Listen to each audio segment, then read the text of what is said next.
All right, Mike.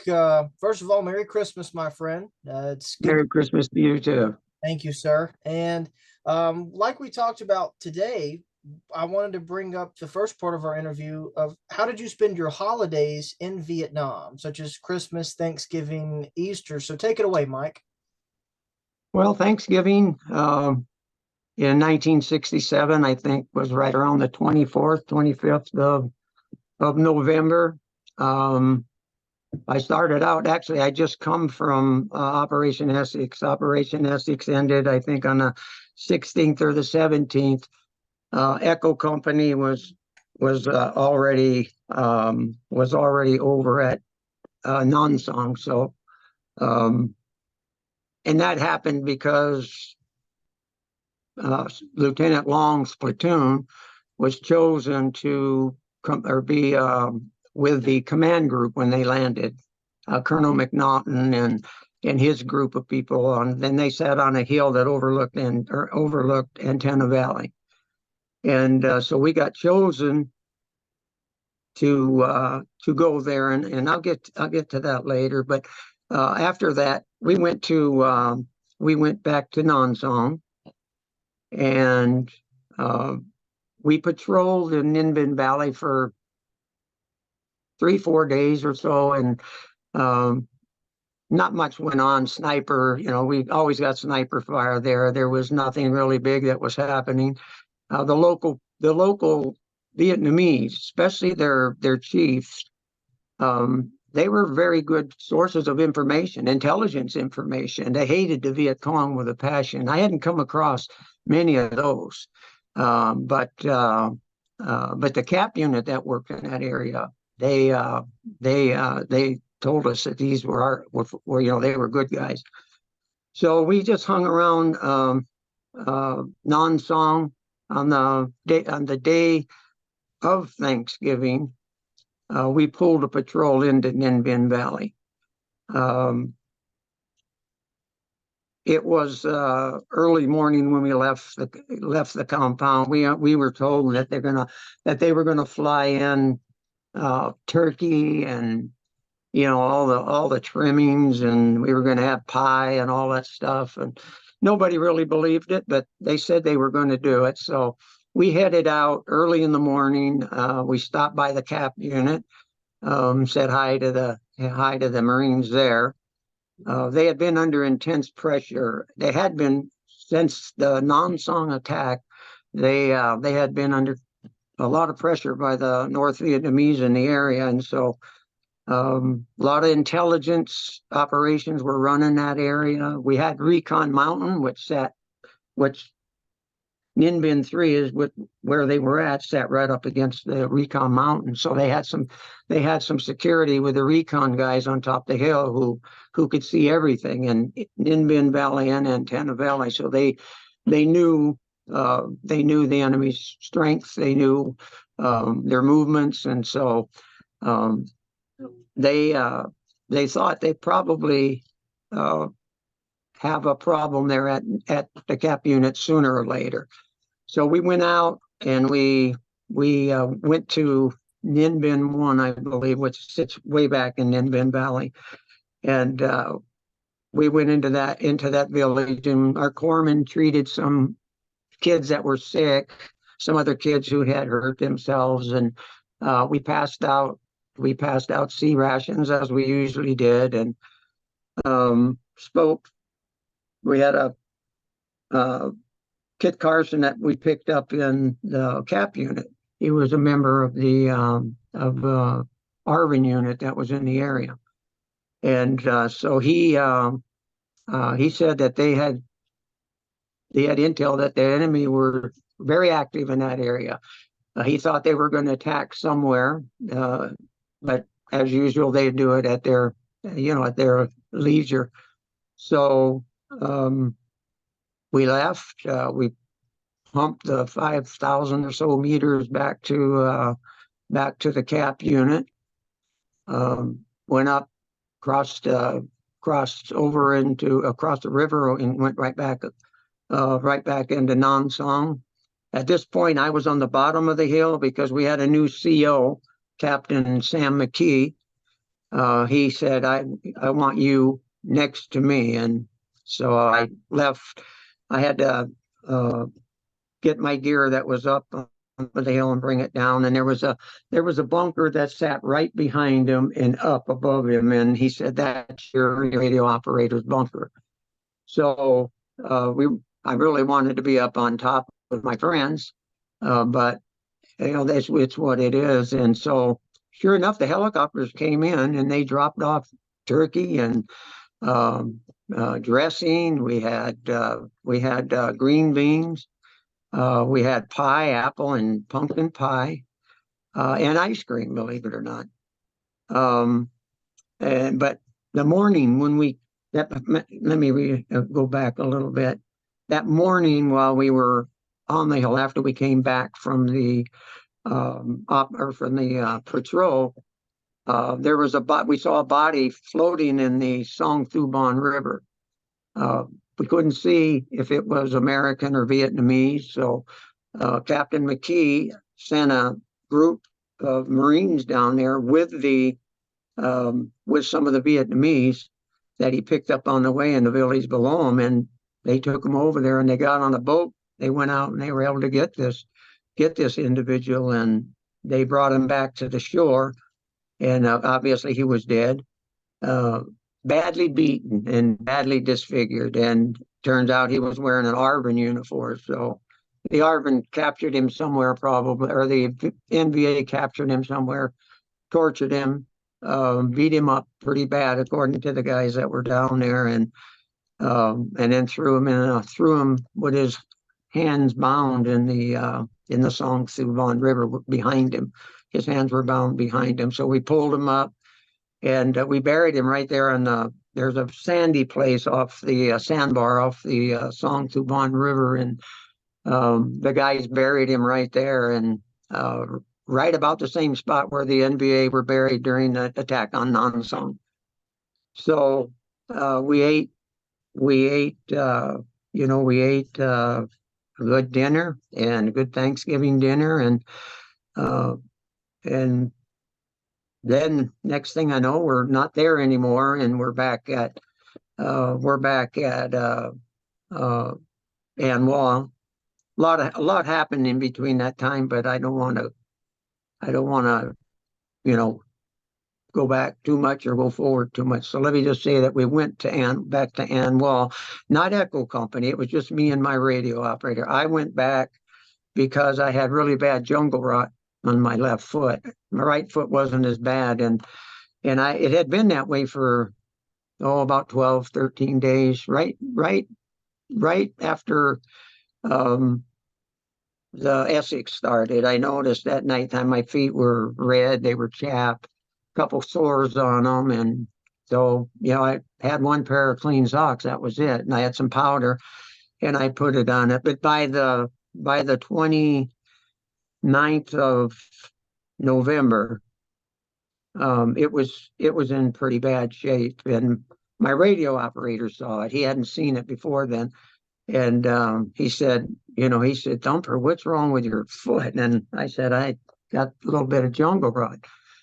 He said, "You got more than a little bit," because it was bleeding really bad. He said, "I'm gonna go get Doc." I said, "Don't go get Doc. Don't go get him. Stay here. I don't want him to know, because he'll send me back to An Hoa as sure as I'm sitting here."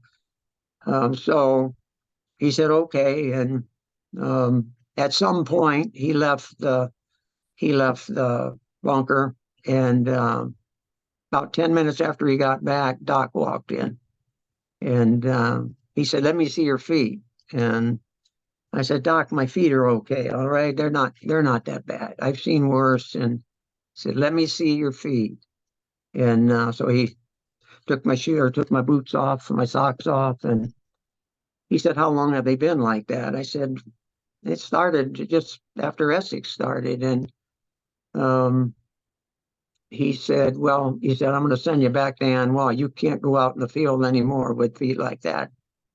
The northern monsoon is starting, and it was wet everywhere." So after I chewed Ron out for ratting me out,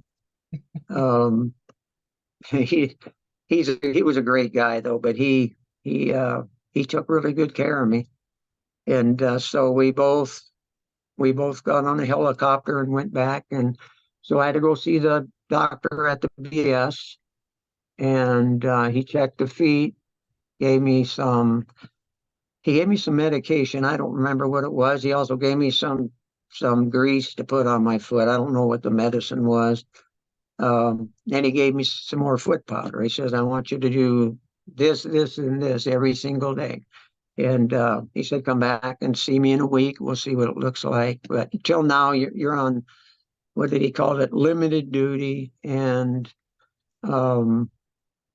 you'll be here you're going to be here for a while. So anyways, make a long story short, we came up to Christmas, and um, Christmas Eve came that morning, and everybody was happy because we knew a truce was coming.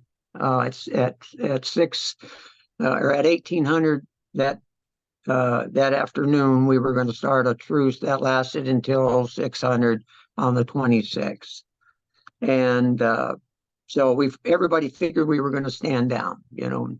It made sense. We stood down for some of the other holidays, but um, I was laying on my rack reading some letters that I had received, and Gunny came in and said, "You're wanted over at the Echo Company briefing.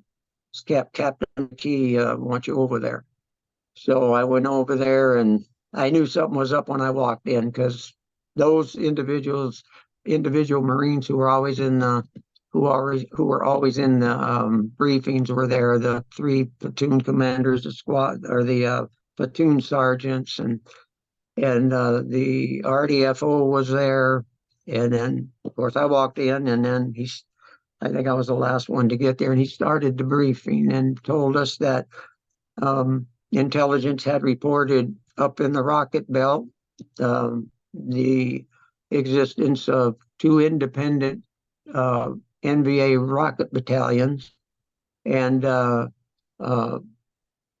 believe it was an infantry battalion. They were supported by an infantry battalion and a local Main Force Viet Cong unit that operated in the rocket belt. And the target, he said, was evident. They were going to try to shell Da Nang, where it got its name, the rocket belt. That's where they fired all their rockets into Da Nang from, south of Da Nang. There were other places in north, but so we were told we were going to pull out. We'd be pulling out around 0900. We would be supported by Kilo 35 would be also involved in it, and our job was together to sweep through the rocket belt to see if we could find the enemy and engage him. And so we left An Hoa a little after 9, and we landed in the LZ. LZ was quiet. We went one way, and 35 walked from Hill 65. I believe that's where they are. Or was it 55? I can't remember. I think it was Hill 65. They walked to the battlefield because it wasn't that far from them. An Hoa was about 12 miles away. And so we started our patrols, and we kept in contact with each other. And eventually the companies would, after they finished, would come together at a fixed point. And so we swept for a good 3 hours, 4 hours. Not a thing, nothing. Later on, after that, everybody, our CO and the CO from Kilo 35, who he is, Captain Smith. Sure, Fred Smith. Yeah, and he told their guys to crap out and have some chow, and we'll wait for their orders. And so we sat down, and I had a little chow, and I went over to talk to Captain McKee. And he said they're probably going to end here. We're going to be headed back. It's getting close to 4:30.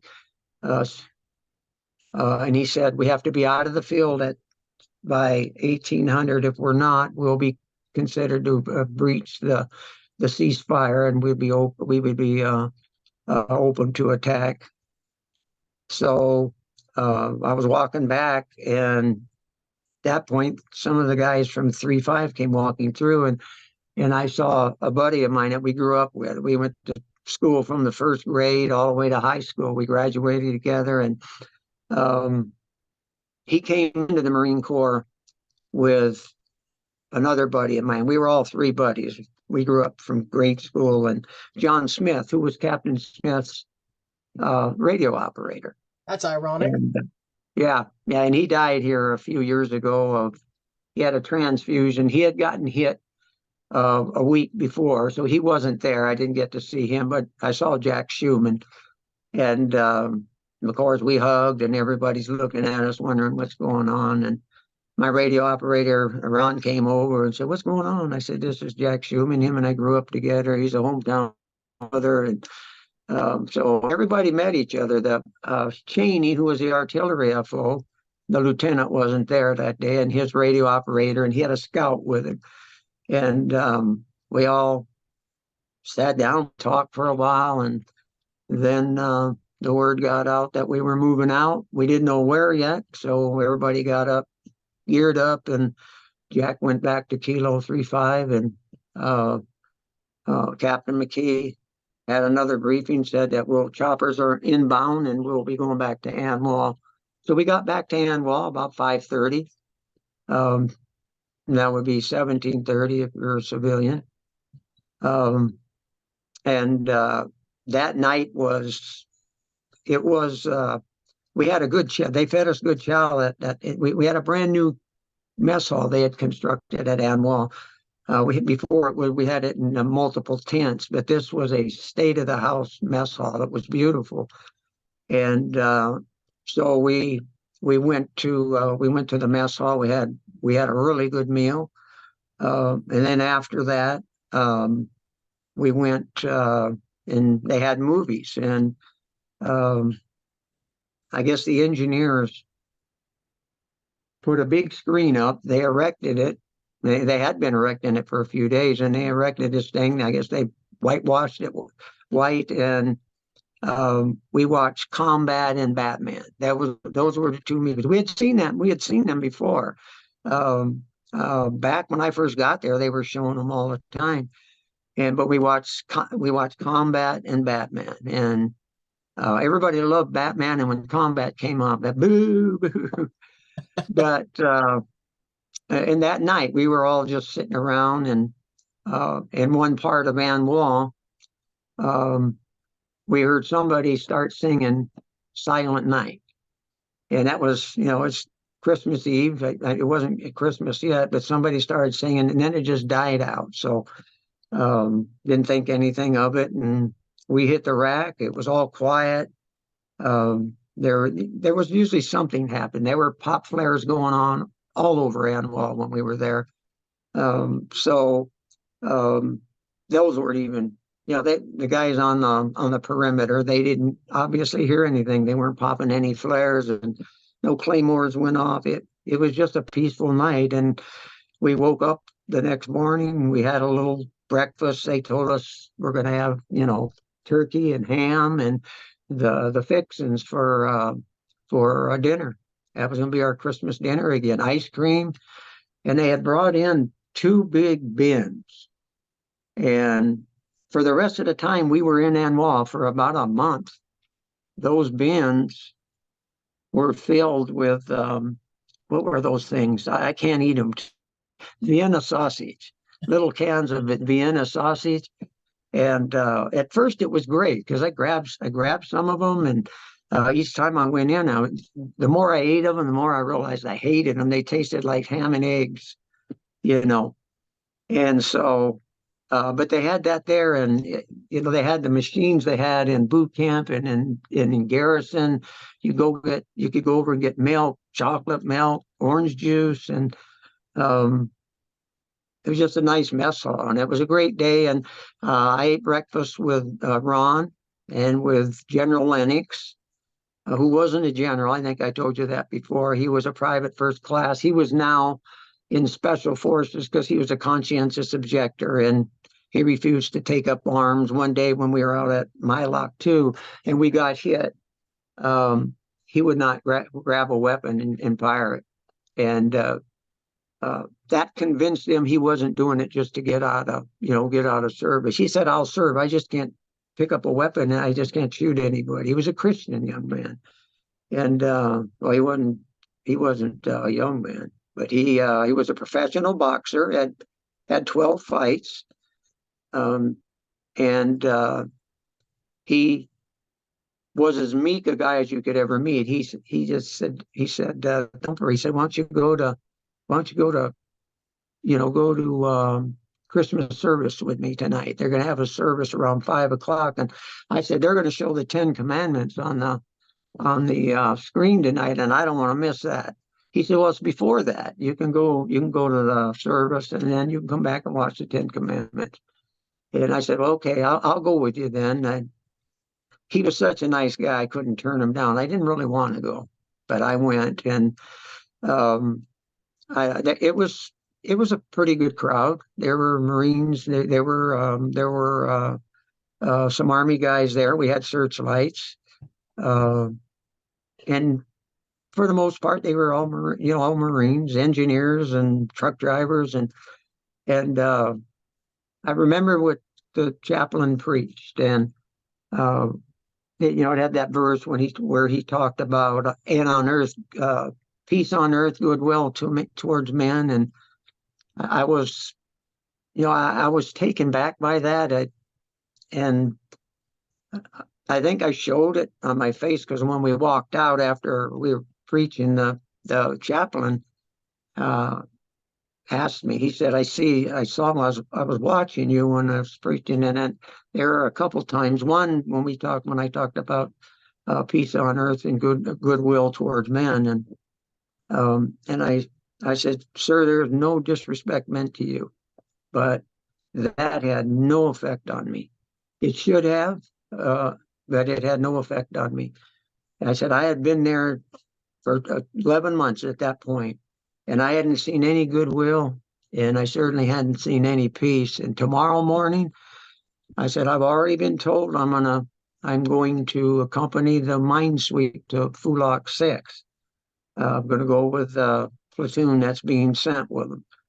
And I said, the killing's going to start again tomorrow, and there's not going to be any goodwill involved in it. And the enemy has had about 2.5 days now to be waiting for us when we come out. Because we swept that every day. An Hoa was swept from the time I arrived in Vietnam. While we were at An Hoa for a year, we swept that road, Liberty Road, from An Hoa to Fulak 6. And and he said, he asked what my name was. I told him, Corporal Harris. He said, I'll be praying for you tomorrow morning. And, I said, thank you. And I walked away, and General Lennox, he just said that. He said, that was pretty good. It went well. And I said, well, I hope I didn't sound too overly harsh, but, he says, it's understandable. And he understands it. He said, I've been to every service since I've been there. And he got there in March. He said, I really like this chaplain, and, he preaches good, and he means what he says. And if he said he'd pray for you, he'll pray for you. And he said, I'll pray for you also tomorrow morning. I said, well, don't just pray for me, pray for the Marines and the engineers who are going to be on there, because I have a feeling something's going to happen. And so went back to our hooches, and it's beginning to be a little chilly, and I grabbed my field jacket and went over there with General Lennox, with Ron, and with Nagin. And we started watching it. I'd never seen it before. I'd heard it was good, and so we're sitting there, and the engineers had made seats out of empty ammo boxes. It looked like an amphitheater. It was so neat. And so we grabbed a seat, and we're watching it. And right at the part when Charleston Heston is starting to, the Red Sea, part the Red Sea, we started taking incoming rockets. the rockets didn't. The rockets hit nowhere on the base. They hit beyond the base, beyond the artillery, um, uh, and they hit in front of. They hit our airstrip, but they didn't shoot into where we were. Um, I don't know why. Maybe it would have been a violation of the truce, but as far as I was concerned, it was a violation no matter where they hit. And of course, our artillery opened up right away. No mortars, no call was for mortars. The artillery, when we got hit with rockets, the artillery pretty much knew where to fire. They had somebody had put sensors out, and the artillery, if they sensed any movement in, I don't know how it worked, but it was based upon movement. The more movement there was, the greater there were going to be a lot of people there. And so they had basically H&Is, harassment, interdicting fire. If something moved, they fired, and they fired that time. And luckily they stopped the projector. Nobody bent down. Everybody was trying to watch Moses part the Red Sea, and I was one of them. I wanted to see it, and so they stopped it. And we waited, and 15 minutes went by, and 20 minutes went by, and they started it back up, and we saw it to the end. And we didn't take any more. We didn't take any more rounds. So the enemy just wanted to let us know they were there. That they hadn't forgotten us, and so we went back, played some back alley bridge, and then I had to get to sleep. I had to be out 600 for the mine sweep. So Ron and I hit the sack, and they continued to play, and they didn't at all. We went off to sleep, and got up early that morning. I didn't eat. It was always my habit not to eat before we went on a patrol or anything like that. And we headed out. We had I don't remember who the lieutenant was. He was a green. He was green. He was what we call a boot butter bar, second lieutenant, and this was his first patrol. And we had a staff sergeant who was the platoon sergeant for the platoon that went out. I know it's in my diary. I don't remember exactly right now I think it was G Company, but I don't remember. So we headed out up Liberty Road. We left the perimeter at An Hoa, and we had gone about 2 clicks, and we started taking sniper fire, and then it stopped, and we started moving out again, and then we started taking more sniper fire, this time from both sides.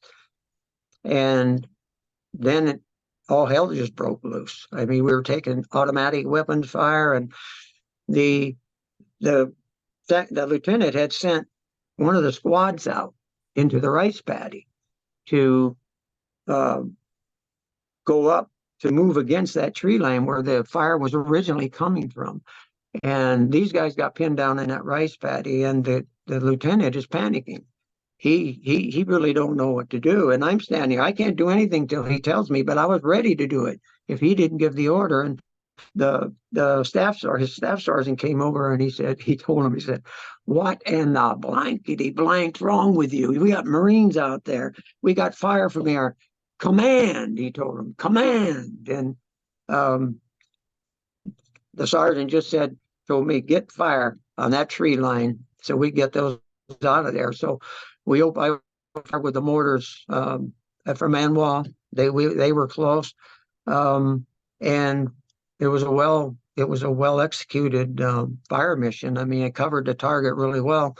The Marines got back safely, but we still had problems over there, and we had to our right flank of Liberty Road. One of the other squads was sent out to deal with that the best that they could, and finally I just was This time I didn't use mortars this time. I used artillery. Probably should have used the artillery in the first place on the first one, because when we moved out, we began to take fire from that again, and so the artillery silenced the fire on the right flank, and um, we moved out. Like I said, we took more sniper fire. I fired another artillery barrage on that target, and then we just Lieutenant finally made the decision to start moving out again, and we engineers came off where they were. They were down below. Liberty Road was clawed out of a rice paddy, and the dirt they clawed made a berm. And the engineers, they're not really combat oriented. They can fight, but as far as I remember, they didn't see any weapons except 45s, and so they got back out there. They got their uh, tools. Their, what I'm talking about. Their um, metal detectors, and then we headed down the road, and we took still sniper fire, nothing compared to the first when that first attack lasted. The two together lasted close to an hour. It wasn't as 1-2 as it sounded. It was pretty good sized battle for a minesweep. But usually it doesn't happen. But um, August, I told you about the attack in August where Lieutenant Berlowski was killed. That was an exception, not the rule, because that was very close, and we were also at the same place where it happened by the railroad tracks, and it just didn't happen all that much. Sniper fire was normal, but units like that were not normal. And in December, in the after action report, you can see that they were concerned about the uptick in the number of different enemy units that were in there. There was now an NVA, there was an NVA battalion now that was operating in An Hoa, the 15th Main Force Viet Cong Company. Doesn't sound like much, but they were good soldiers. I mean, we fought them quite a bit in the Dodge City area, and there was an independent, not rocket, but they had mortars, and we rarely got mortared when I was there at An Hoa. A couple of times it wasn't like Quezon or any other places, especially up north. These guys got mortared all the time, but we didn't get mortared all that much, and so we just kept going, and no more sniper fire. We made it 6 miles to An Hoa, and then we had to come around and come back. But luckily, the convoy was already waiting there that had come from Da Nang, so we caught the convoy back. And on the way back, the lead truck hit a mine, and on the left side of the truck blew the tire off the truck. Badly injured the truck driver. So we had to stop for a medevac. And while we were medevacing, we started taking more sniper fire and silenced the sniper fire. We were security for. They were sending a big, forgot what it was, what kind of vehicle it was, to tow the other truck back to An Hoa.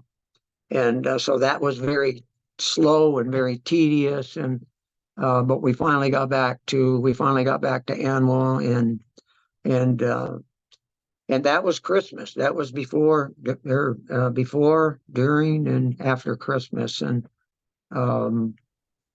one thing that did happen during Christmas Day was the guys began singing Silent Night, and it seemed to pick up across An Hoa. It started actually over where the artillery batteries, the Echo 211 battery, and the mortar battery. Our position was right there. Echo was to our left.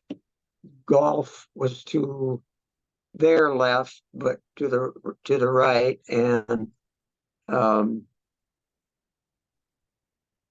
I believe hotel was on the line. They had the perimeter, so it just picked up, and they sang Silent Night, and just as quickly as it started, it was a really it was a humbling experience. I never had seen or heard of anything like that. And so afterwards, everybody was real somber.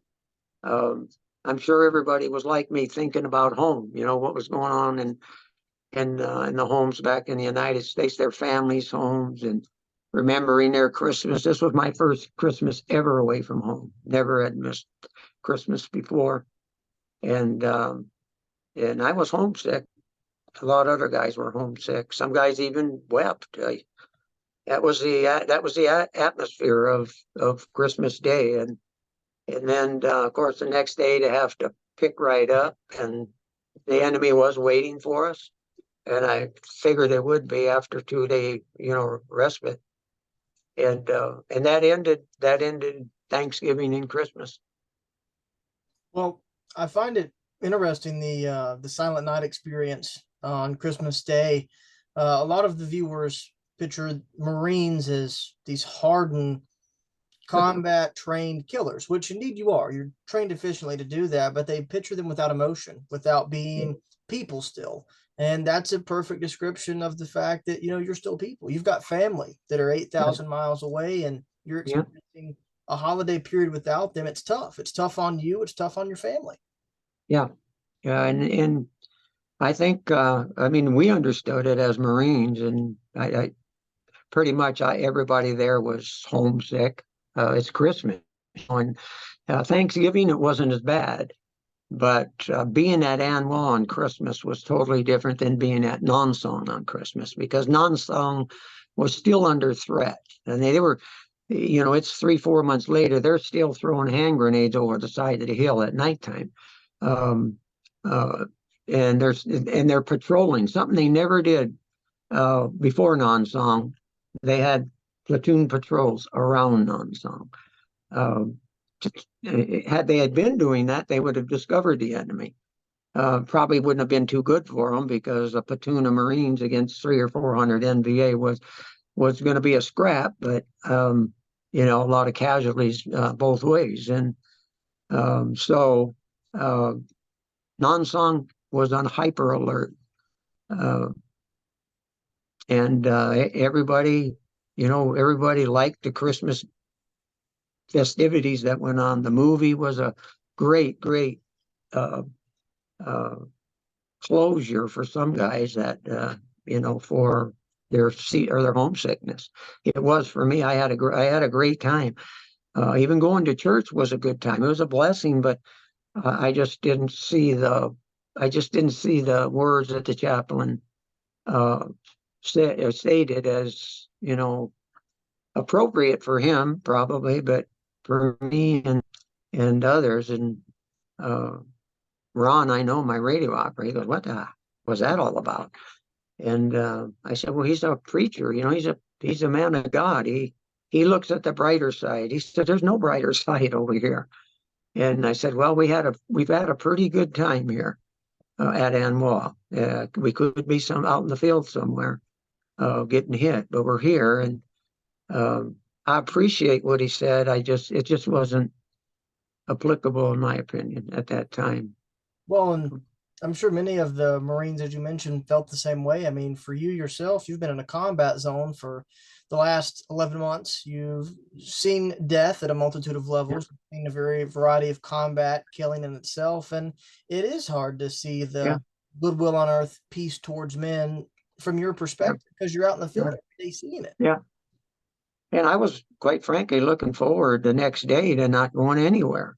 The mortar guys I was with most of the time I was there, um, they weren't going anywhere. They were staying there, and I get a call that I've got to go out on a combat mine sweep, and um, but it's my job. I mean, I didn't get angry, I didn't get mad, I was disappointed, but it's my job, and I was glad I went because I was helpful. And now, we're at the end of December, and I'm beginning to think about home more because I'm short. I've got 48 days to go on the 26th of December. So thinking about home a little more, and kind of hoping that 2-5 just kind of you know breezes through the next month and a half.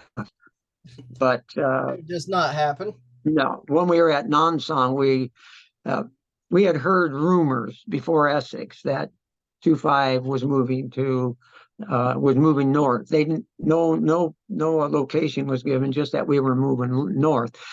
We were all thinking, well, maybe we're going to go across the Thuban, and we're going to be near Hill 55 or 65, or there's another hill out there that was not occupied, that maybe we were going to do that. We never thought in a million years we were going to Fubai. And when the word came out, and it came out I'm trying to remember when I heard it. It was before Operation Auburn. Auburn started on the 27th of December, or 29th of December. No, 27th of December. And that was the next day after this patrol I had just been in. And then the word went out that we're moving to Fubai, and the move's going to start happening on the 16th of January. So it's 2 weeks, 2 weeks away. And so that's where that ended right there. And I was hesitant because I didn't know anything about that area. I knew An Hoa and the surrounding area, and Nansong and Teneb. I knew those places like the back of my hand, but I knew nothing about where we were going. That in itself frightened me. It just didn't know what to expect when we got there. And but from the time we did get there, we were pretty much in constant combat. So that was Christmas, and that was the day after Christmas, and everybody's Christmas was different. There were some units. I know the 7th Marines, who occupied a hill across the way, they got mortared on Christmas. We got rockets that didn't hit anything, and Fulak 6, they fired a bunch of 60 mortars there. The 81s that were there fired mortars, mostly flares, illumination flares, and they thought they heard the OPs, the LPs thought they heard movement, and of course, anytime that happened, they requested flares, and but everybody's Christmas was different. My Christmas was, I would say, better than most. Well, and one of the things that strikes me with your story, Mike, especially you mentioned Christmas time and you're getting short. And for viewers who haven't picked up on that, that means that as a short timer, your tour is coming to an end very soon. You are about to de-roast in itself. You're about to exit Vietnam and head back to the world. And for you, Mike, going to a new area when you're short, you said it's terrifying. I mean, it has to be. Yeah. You're hoping to go home. You're in an unknown place now that is unfamiliar, and you don't know what to expect. I mean, what's the anxiety like being short in this time period? Well, number one, we're moving north, so the anxiety is pretty high. Moving north, moving to Fubai didn't frighten me as much. It caused as much anxiety as it would have been if they said we were going to Quezon or someplace like that. I don't know why we moved. I suspect, and I've never heard this, that Mac V had to have heard something about an attack on Way. And I think in Keith Nolan's book on the Battle of Way, I think I remember reading in there that the Arvin commander, who he commanded the 1st Arvin division, and his headquarters was in the Citadel, and he was reported as telling some of the Marine officers that there was rumors of an attack on Way City, and um, did they take it seriously? I think they took it as seriously as they could. I mean, there was an ARVN division there, uh, but on Tet, half that division was gone. Even though the commander thought there would be an attack there, he let half the division go on leave for Tet. So, but I don't know if it was, if it was an attack that was that they thought was coming, but the ARVN commander certainly did. So, but at Fubai, Fubai was close to Wei. I had passed Wei a couple of times, going to An Hoa, where we went when we got there, and it was so peaceful. We passed through it. I mean, I said, "Wow, what a beautiful place!" I said, "It'd be a nice place to come back to," and it was probably prophetic, but so. That, I mean, that's basically it uh, for Christmas. Well, and leading into that from Christmas to New Year's as well, you've got the Tet holiday that is approaching, and of course, Mhm. 2023 now, we of course know what happens, Mike. You go to Way, you end up surviving it. But even Right. then, I mean, there's all sorts of rumors floating around in itself. And for a Marine like you're just hoping to be able to go home at the end of your tour. Yeah. Yeah. Well, at that time when we moved there, it was the 16th of 16th of January. Um, the battalion moved on the 16th of January. I didn't move till the 18th because Ron and I stayed behind I think I told a story about teaching the Army how to call for mortar fire. But at that point, when I got there, 18, 13, I had 30 days in a wake up. I was gone. And so uh, I was hoping things was kind of settled down. Um, but I wasn't optimistic that they would, because nothing had ever settled down in Vietnam. There was always something going on at An Hoa, Phu Loc 6, Nam Song, Antenna Valley, Ninh Binh Valley, the Rocket Belt, Dodge City, the Arizona. I mean, it just was, and not knowing and not having anybody to talk to there, other Marines who had worked, who had, you know, that was their area of responsibility. They called it TAOR, Tactical Area of Responsibility. And um, we never talked to these guys, whoever it was that was there before us. So um, we never got any info on it. We did. Colonel Cheatham did give and it's in the after action report. He did give a estimate based upon intel, what intel thought, and basically in 2 words, "Buku NBA." That was it. So I hope for the best.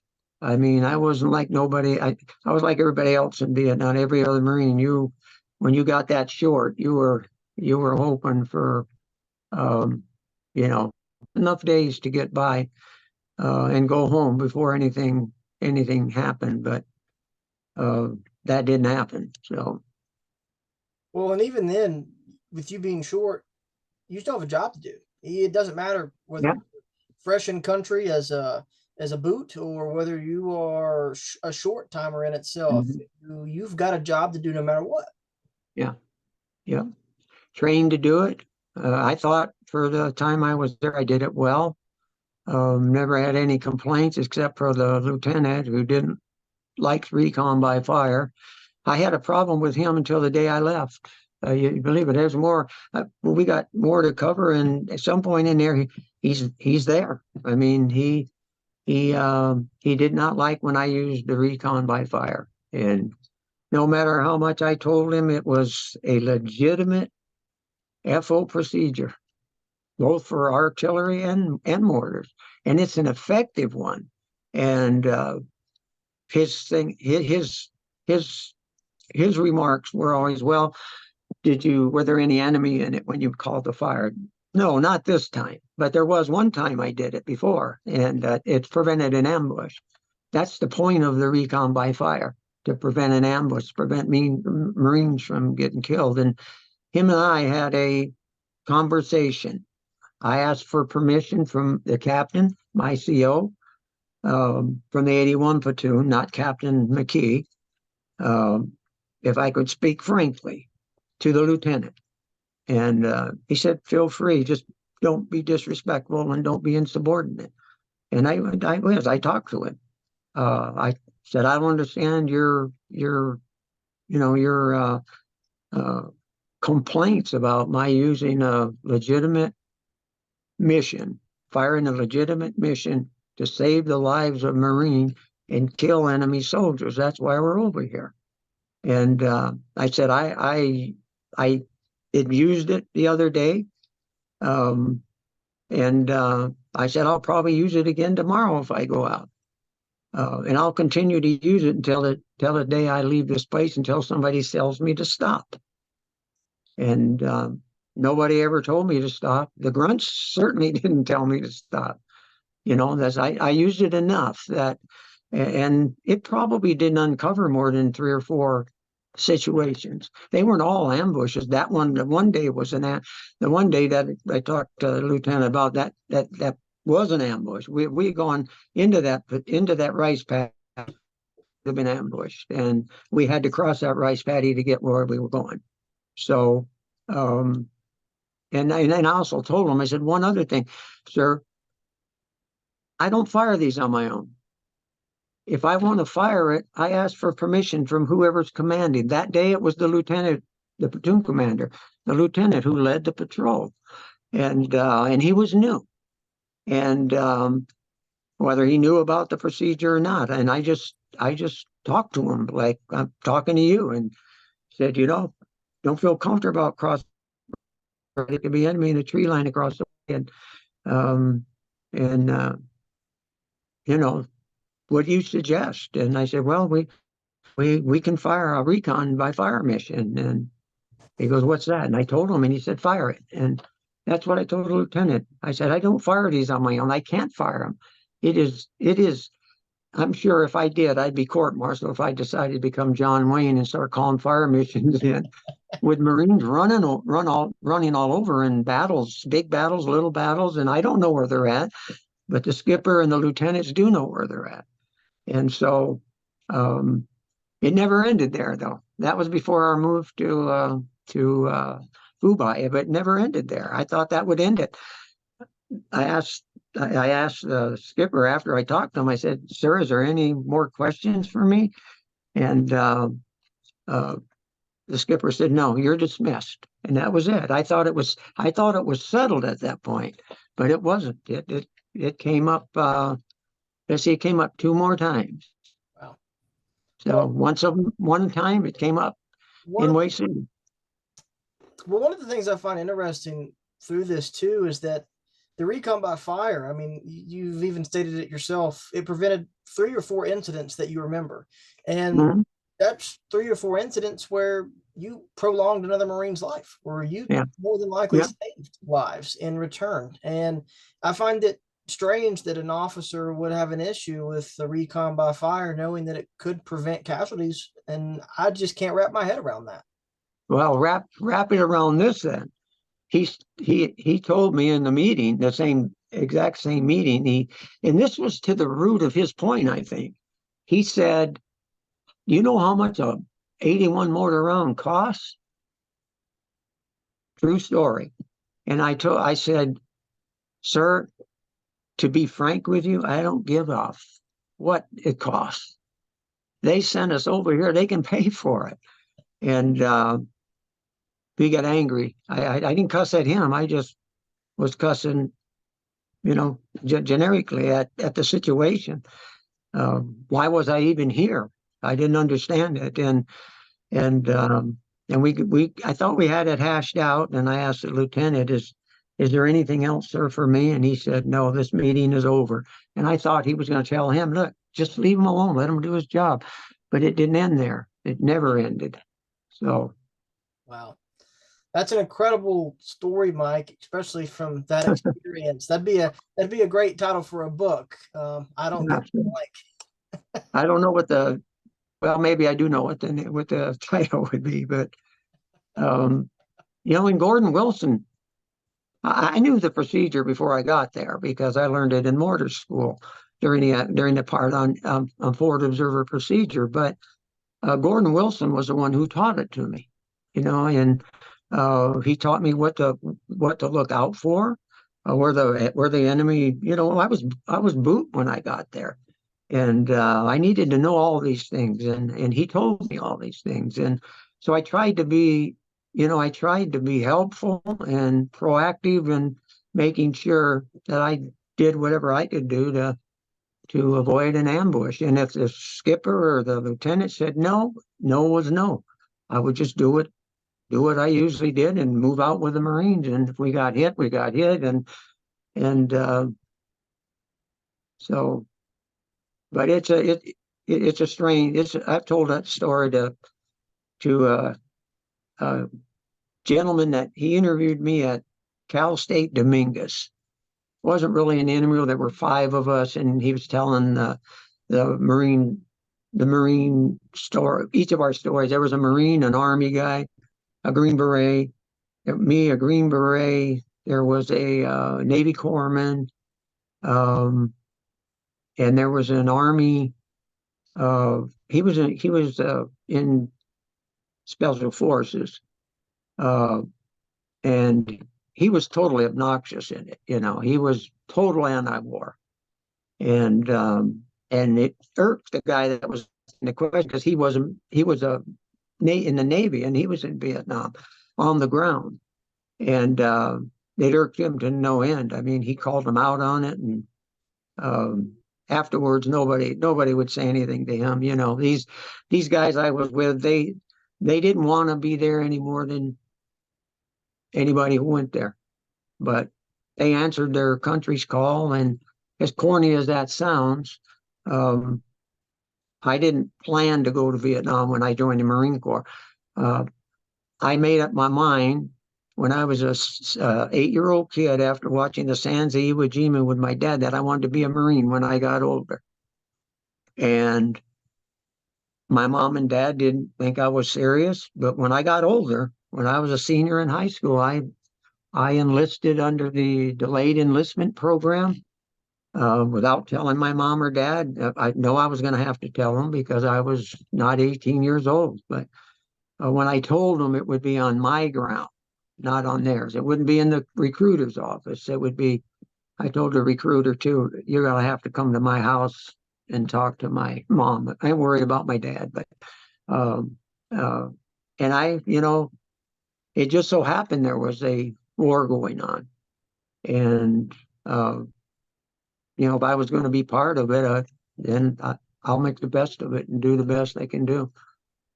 So, Well, and to speak on this, Mike, I know we've talked about this a little bit briefly before, but the Sand of Iwo Jima continues to inspire future Marines even today. I've got several friends of mine who did tours in Afghanistan, and they recall seeing Sands of Iwo Jima as kids, and that being an inspiration for them.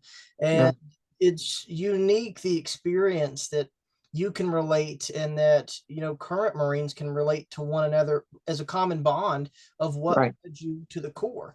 And right, through that too, you're right. I mean, you didn't necessarily want to be there doing what you had to do, just like everybody yeah, else. You did your job. And one of the things that's unique through our interviews is that we get your personal narrative through your eyes of how you saw the war from a ground level perspective, and it's invaluable. yeah, yeah. Well, I agree. I mean, because they're really not going to get it very many other places. You mean the service that you're doing, these interviews you're doing with Dennis Fisher and Bernstein and uh, General Christmas and Livingston. These are great interviews. I encourage my friends to go and watch them because I have some friends that are watching these, and not many. I mean, I haven't really put it out there. Like, um, Uh, I don't know why, but I haven't. But but I have some friends that are watching it, and they're enjoying the heck out of them. And Well, so, and in return, I'm not going to give the specifics, Mike. If you want to share that, you can. But like the letter you sent me for Christmas, mhm, that's one of the most beautiful letters I've ever received, and I truly will keep that forever just for the meaning. yeah, But you know what? Other people are seeing this yeah, as well, and their views of the war are changing just due from the conversations you and I have about what you went through.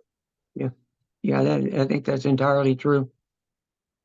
And And so, I think they're learning too. And that's an important point. A lot of these friends of mine, they sat out Vietnam. They weren't, I mean, they didn't go to Canada or anything like that. They went to college. And, you know, one of them admitted he went to college to get away from the war. And he said, watching your interviews, I'm glad I did. So, maybe probably wasn't the right person to be there. But when he got there, he would have become a warrior or he would have been dead. I mean, it was just that simple. You adapted, or you'd get eaten alive there. well, and I think that with some of the TV shows I used to watch as a kid, Band of Brothers in the Pacific, they show Hmm. that well of you have to adapt. You have to separate the civilian life and mindset you had from the Hmm. military life. You have to mold yourself, which the military does, the Army, Yeah, Marines, etc. But you have to mold your mind into that attitude that, yeah. And they did that in boot camp too. They did everything they could to take away, your individuality, your uh, they wanted to make you into a fighting unit, and I think it's a lot of the reason why they tear you down. Um, they tear you down to build you up, and that's no it's noticeable more on the drill field than any place. When we first get to boot camp and we start marching, we look like a mob. I mean, guys are going every which way when the drill instructor's calling cadence. But by graduation time, we are slick. I mean, we are moving across that drill field like like we were when these guys, the boots were watching us, and because at San Diego, everybody could watch the graduation that were out there, the boots that were on the field themselves doing close order drill. And of course, when they started playing the Marine Corps hymn and the national anthem, everybody stopped, you know, salute the flag and then stand at attention for the Marine Corps flag. I heard the Marine Corps hymn, I don't know how many dozens of times before I left boot camp, just because we were on the parade deck during a graduation, and the graduation took place outside in front of the amphitheater. So, but when you get there and then when you leave, it's a credit to the drill instructors what they can do with everybody, because I mean you look really really good, and that transfers to the next level of infantry training. You go to basic infantry training. They take the time that they have. They don't give them much time. 3 weeks, probably not much more than that to give a basic understanding of infantry tactics, and then everybody after that goes to their MOS, which for me was mortars, and then you make another step forward there, and you learn how, wow, I'm now able to fire this big mortar here, and you know it's a big deal. I mean, it's a big deal, and it's a great accomplishment when you do it, because there were some guys who didn't make it. They just didn't have it in infantry training. So I don't think they kicked them out. What they did probably sent them to a different MOS. And but I enjoyed it all. I enjoyed boot camp. I enjoyed basic infantry training. I got to fire every weapon I always wanted to fire, especially the BAR, and it wasn't even used in Vietnam, as far as I know. And then I got to fire mortar and um, drop tubes down the mortar. I got to be the gunner, the assisting gunner, and um, then when I got to Vietnam, I got what I wanted to be able to be an FO, and uh, well, that was go ahead. story in itself, Mike, from from the early beginnings to even where we are now with our chronological timeline is just incredible, and it's unique. And it's also fun to see the passion that you have, of course, for the Marine Corps, what you did in boot camp, firing those weapons. I mean, Yeah. I've never shot a BAR, but I've got two M1 Garens. I love shooting them. I mean, who Mhm. doesn't want to shoot the infamous rifle from World War II in Korea with the distinctive ping in itself? I mean, it's there's something about it in the for the history nerd in me that makes me feel how awesome the firepower is there. I can only Yeah. imagine what that's like with the BAR. Yeah. Yeah. And it's there's nothing, there's nothing like a firefight to realize how awesome these weapons are. I mean, uh, when we first got there, the M60 machine gun was standard. Um, I saw a few Thompsons. I saw, of course, we had the M14 when I first got there, and it was a good weapon. It had a lot of power, a lot of knockdown power. 30, basically a 7.62 30-06 round, and then giving us the M16, and it sounded like we got a cap pistol. It was a big difference when you fired it, but that's to go into boot camp to be able to fire all these weapons. It was pretty good. And then to throw grenades, I mean, uh, I don't know, everybody ought to experience it once. Well, and before we take a real quick break, I wanted to pull up this photograph of you talking about seeing some of these weapons in country. One of my favorite photographs is of this Marine RTO in Way City, carrying around a Thompson inside the city Oh with yeah, the yeah. stock sewn off in itself. Uh-huh. I wonder where he got it. It's amazing. It's a great weapon. It's a great weapon. Had it in. Mostly in the hands of. I saw them mostly in the hands of sergeants and above. I didn't see corporals and below carrying them. They might have gotten, maybe at some time they picked one up, but mostly in the hands of even I saw one uh, Lieutenant Bertolozzi had a Thompson one time, and he loved it, but they took it away from him. So Got to take away the fun stuff. Well, yeah, it was hard to get rounds for anyway. So um, they didn't, I guess, want to. Maybe the lieutenant was behind that too. Didn't want to pay for the rounds. Mike, let's take a quick 5 minute break, and then when we Okay. return, I know you've got a cap story you want to share with us. Yeah, that's a story you won't find anywhere. I mean, you won't find it in the annals of 2.5 because it was a cap unit uh, operation. It was not a 2.5 operation. So I've never seen anything on it, and I've searched the archives of the cap, the various cap unions, and I can't find it. Um, but if you find it, I'd love to see it. I'll, But I'll see what I can so do, Mike. I'll see you in 5. okay, all right, buddy. So back from our break, Mike, you have this cap story. So first of all, for our viewers, what is the Marine Corps cap unit? It is a combined action platoon. It's a combination of Marines and ARVN, uh, who position themselves generally in villages, village complexes, villes, whatever you want to call them, and they protect the people in the village. They serve the people in the village, but they do patrols also. They do a lot of patrols. In my opinion, they didn't get the credit for the jobs that they did all across Vietnam. And the Marine Combined Action Platoon was a first. I mean, I don't know of any other outfit that did it. It was strictly a Marine thing, and it was kind of Vietnamization before Vietnamization became popular under Nixon, and winning the hearts of the mind. And in this cap unit we're talking about, they were in Ninh Binh Valley, and those people in Ninh Binh, we got along good with them. I told you earlier, they provided exceptional intelligence, and they ended up paying for it. And there's a story I'll tell later, but uh, it just shows the brutality of the enemy and of war. But uh, these guys they were good Marines, and they fought hard, and they lost a lot of them. Captain Tuttle, who was my CO after Captain Kinder, took over a cap unit and stepped on I forgot which one he took over. It wasn't local. It was in the northern part of Vietnam. Stepped on a mine, and, you know, big mine. And, you know, you can imagine what that would be like. And he was killed instantly.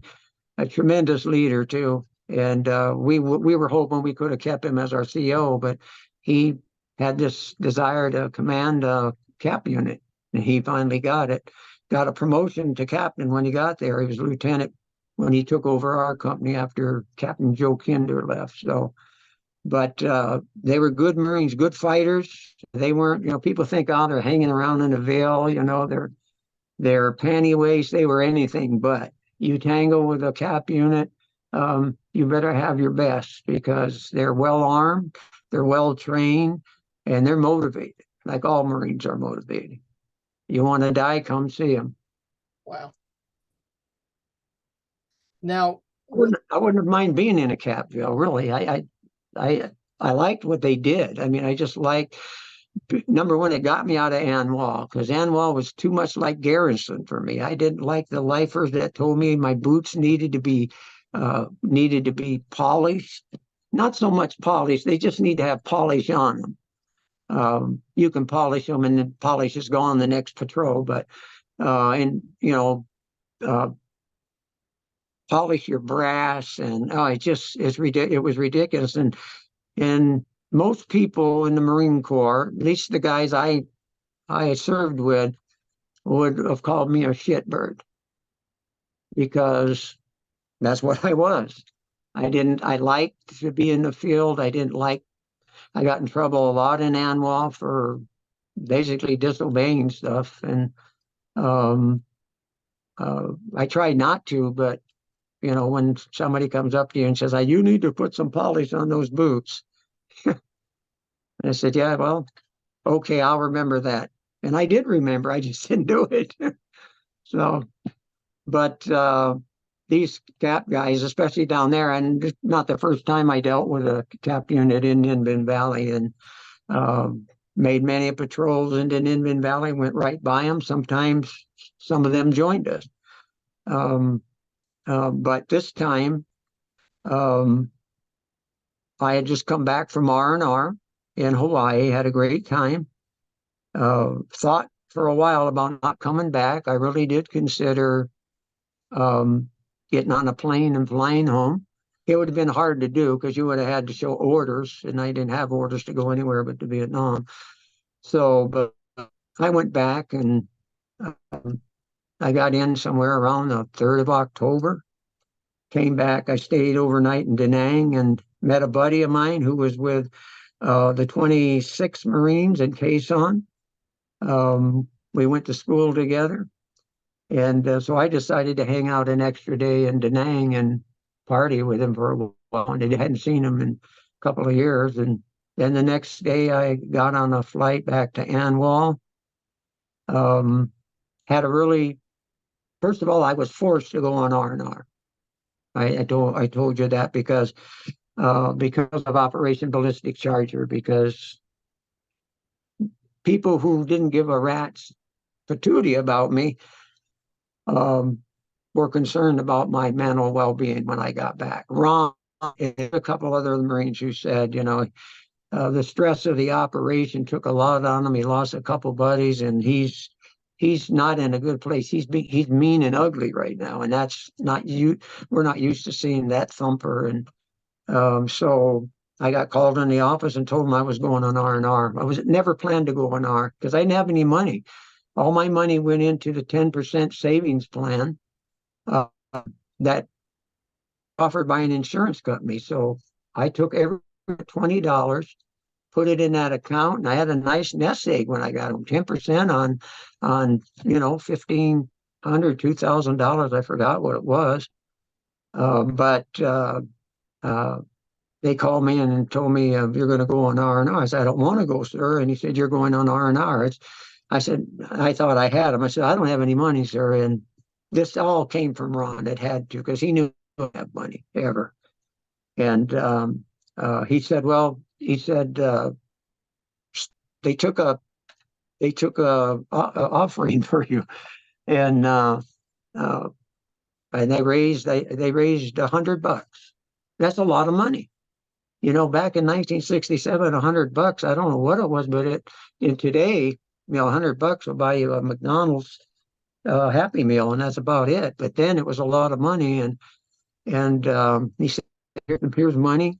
He said, your buddies took it for you. You had buddies at Echo Company, buddies with the mortar platoon who gave into this fund, and you're going on R&R. And that came directly from Captain Peter. So I went, and I went to R&R, and I got back on the 3rd, got to An Hoa on the 4th. Then I wanted to go back to join Echo Company, who was at Fulak 6. And the gunny said, no, you can't go back to Fulak 6. I go, what do you mean I can't go back to Fulak 6? That's where Echo is. He said, Ron DeFore, who was my best friend I told you about, who died in 2007. We were good buddies. I trained him, and he was temporarily with Echo Company. And my radio operator, Ron, was with him. And he said, we want you to stand down.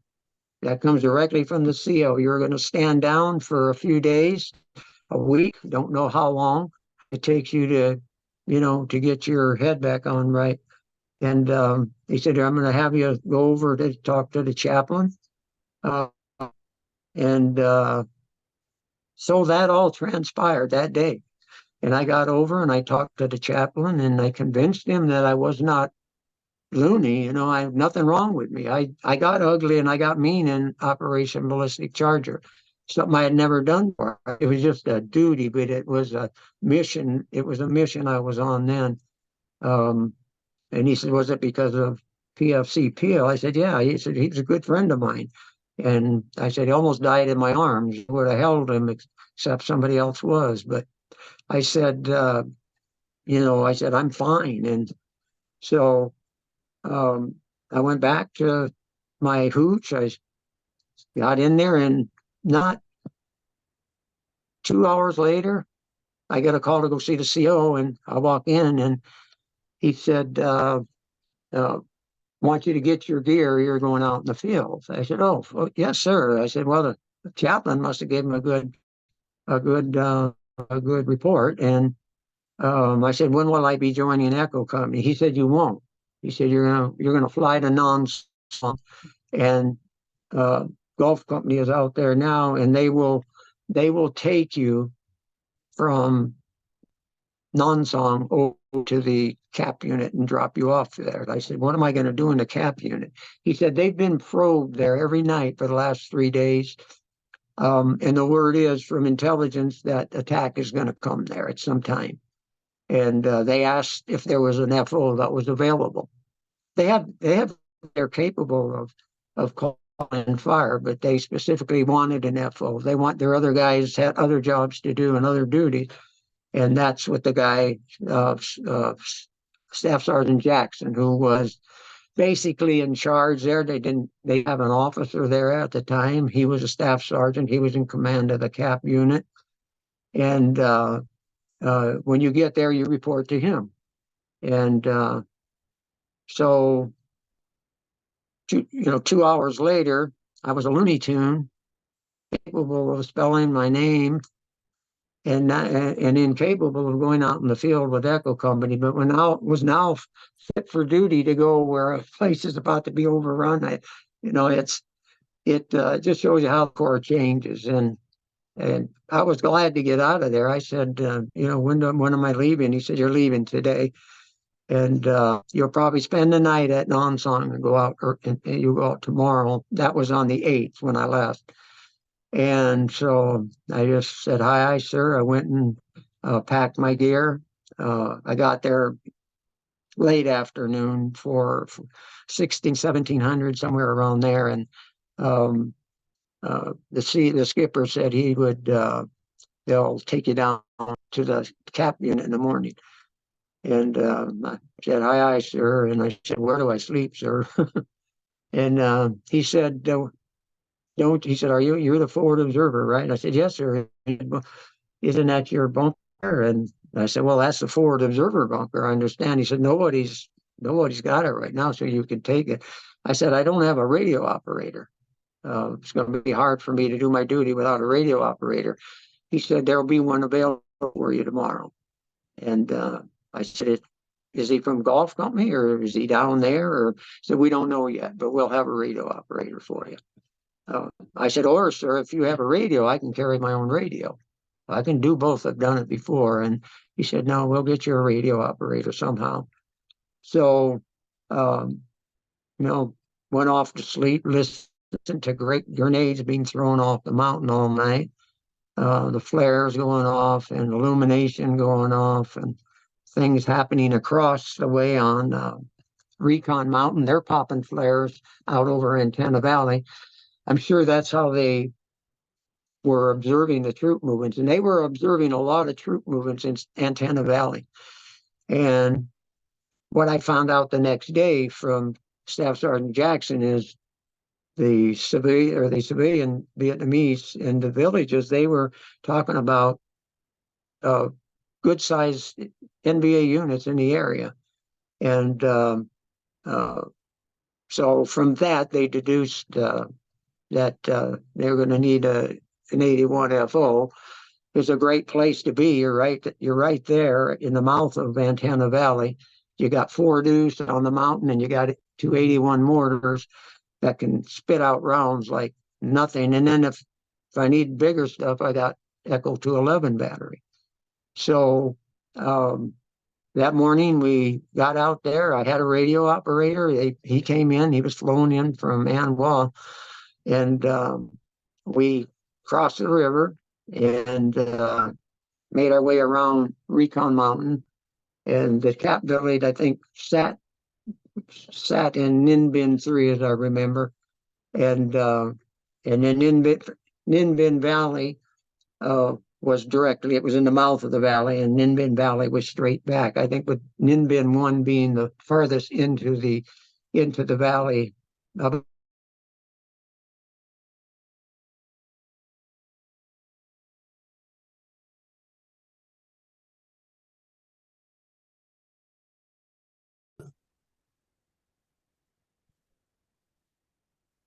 All right, we'll pick it up from when we came around Recon Mountain after crossing the river, me and my radio operator, and we went into the cap unit at Ninh Binh Valley.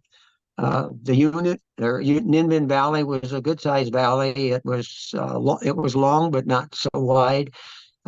Behind the mountains to the west was, or to the east was Antenna Valley, which is where the NVA normally congregate. They don't congregate, and the only reason they come into Ninh Binh Valley is to get rice, because that's one of the real rich rice basins in the Ninh Binh Valley. And we used to always provide Operation, what did they call that? Operation Golden, or, well, I can't remember, but it was specific in operation to go there and protect the Vietnamese while they harvested their rice, because the Viet Cong and the NVA would come in and steal their rice at gunpoint if they had to.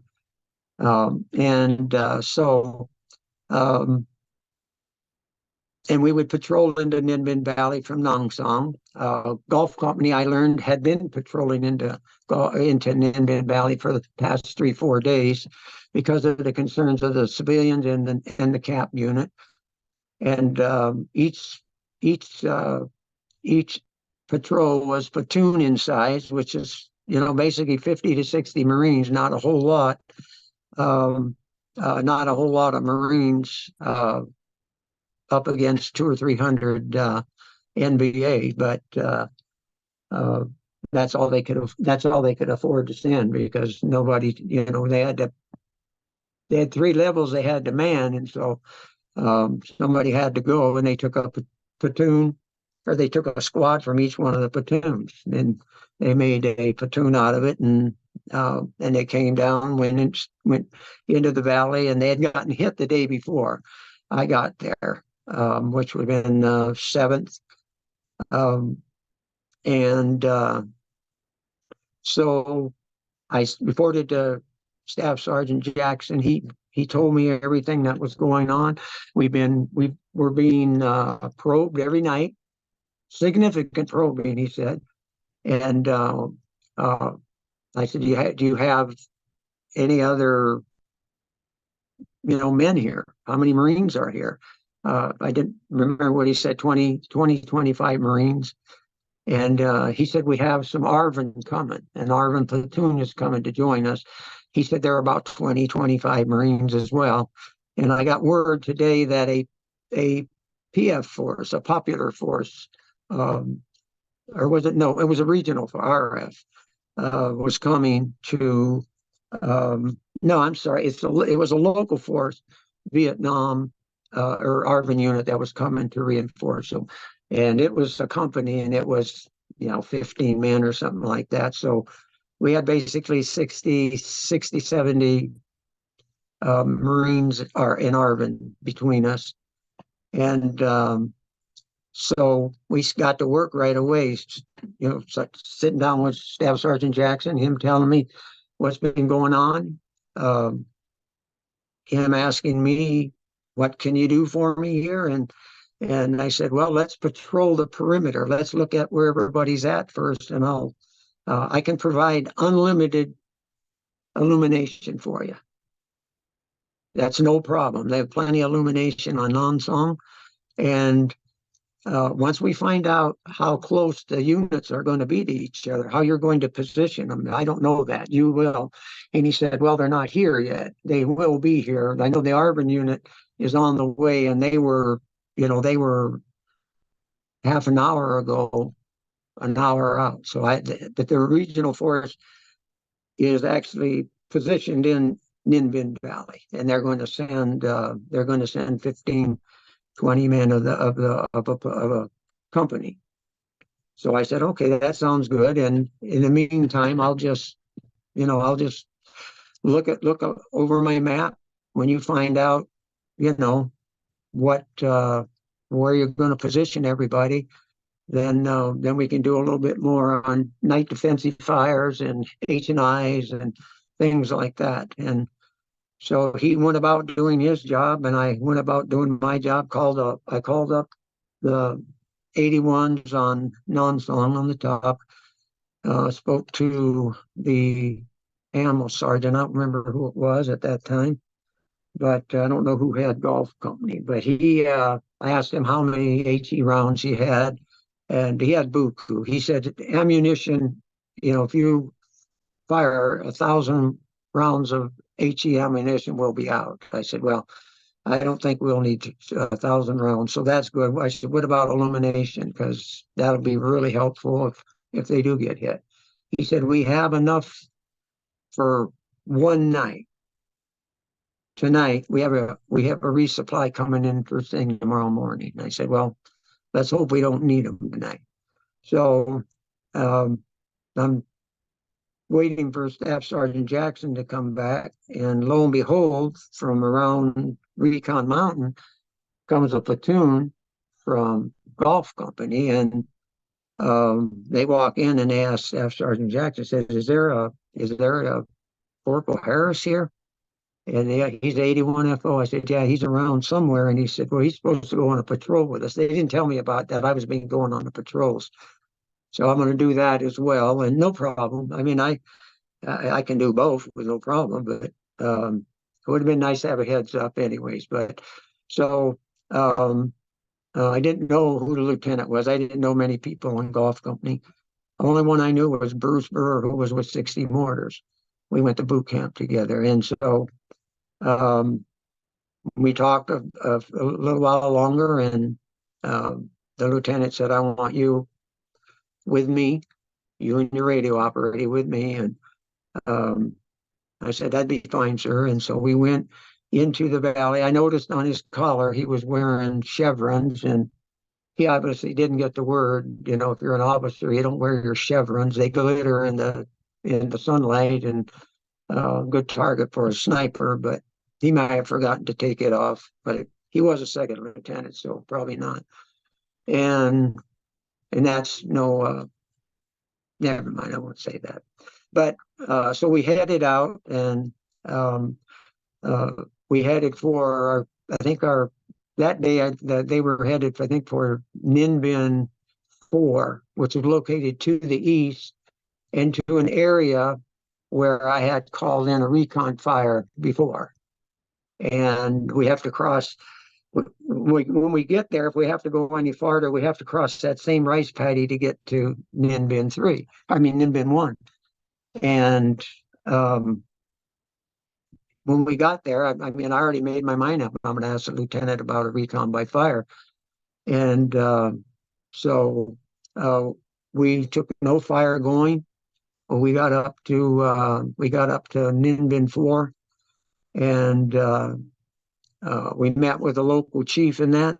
We had a interpreter with us, and he was actually with the guys in the cap unit, spoke fluent English and fluent Vietnamese, so he was very helpful. It's impressive. And yeah, and he spoke to the village chief there, and he provided pretty good information. And I couldn't understand what they were saying, but the lieutenant said that the NBA had definitely been in that area in force, and had come in and taken some of their provisions, their rice and whatever else they took some of the young kids that were of military age, and they probably were gonna enlist them in their army.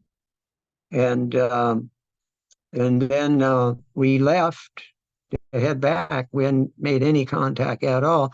Then we started taking fire from the village off to our left, or off to our west. And I don't know what that village was. I don't ever remember going into that village. It was more towards the Thuban River. It wasn't heavy, but it was enough to be concerned about. And it was in mortar range. And so I couldn't see the enemy. I asked anybody else, the Marines, if they could see it. I personally don't see them, where the fire's coming from. And the consensus was a tree line that was about 1,500 to 2,000 meters away. I saw it, and I said, "Okay, we'll fire." And I raised mortar battery on non-song and fired 20, 25. That was my normal fire mission for even a small unit, 20, 25.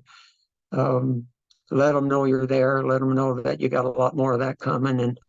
And then we stopped, and the fire stopped. And so they got a command to go into the area and patrol where the enemy was, which with 50 Marines wasn't really comforting, but they were Marines, so I convinced they could handle what was in there, unless that was a ploy to draw them there. That was always a concern.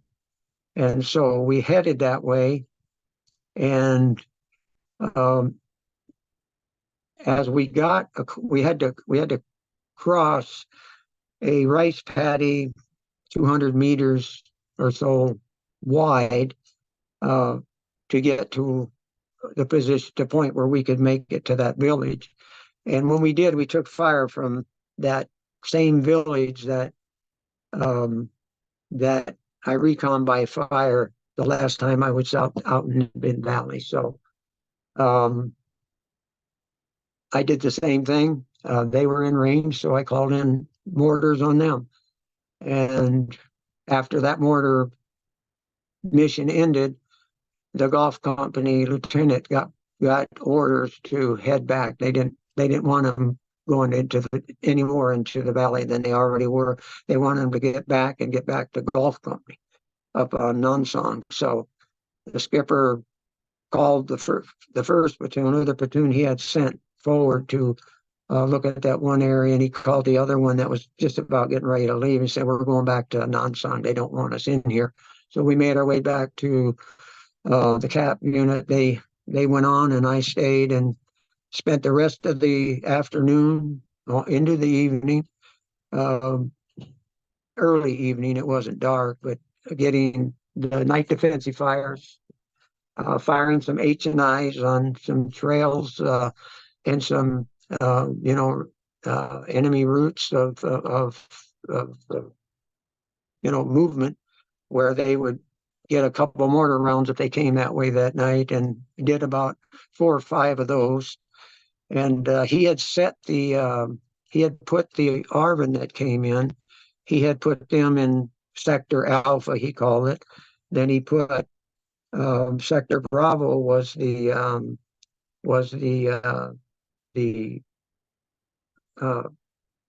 RF company, and then I was with Charlie sector, and we got to a point that night came, and it almost started right away. The flares going off and everything, movement to my front. Um, was tough when when the Vietnamese were around, because we couldn't understand. Then Sergeant Jackson was with the interpreter, and he had to interpret what was coming. He couldn't be in 3 places at once.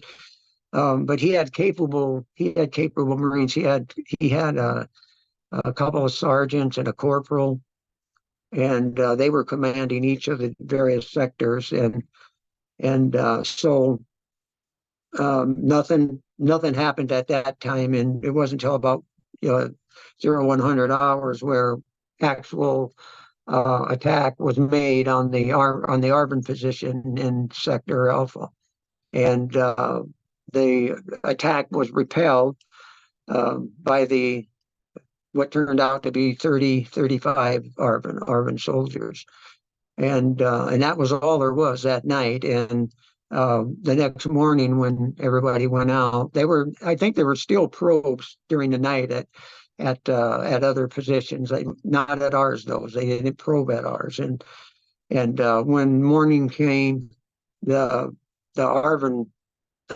lieutenant, I believe his name was Tranch. He took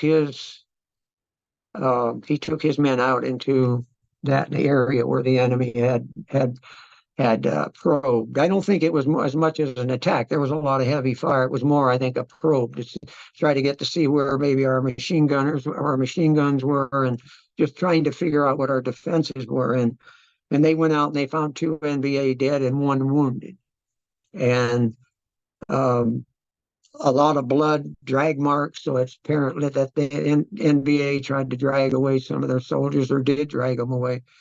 The one NVA that was wounded wasn't wounded bad, and the first thing he said when the ARVN went out there was "Chu Hoi, Chu Hoi." He threw his hand up and went "Chu Hoi, Chu Hoi," which means he wants to turn coat. He wants to come to work for the Americans and the South Vietnamese government.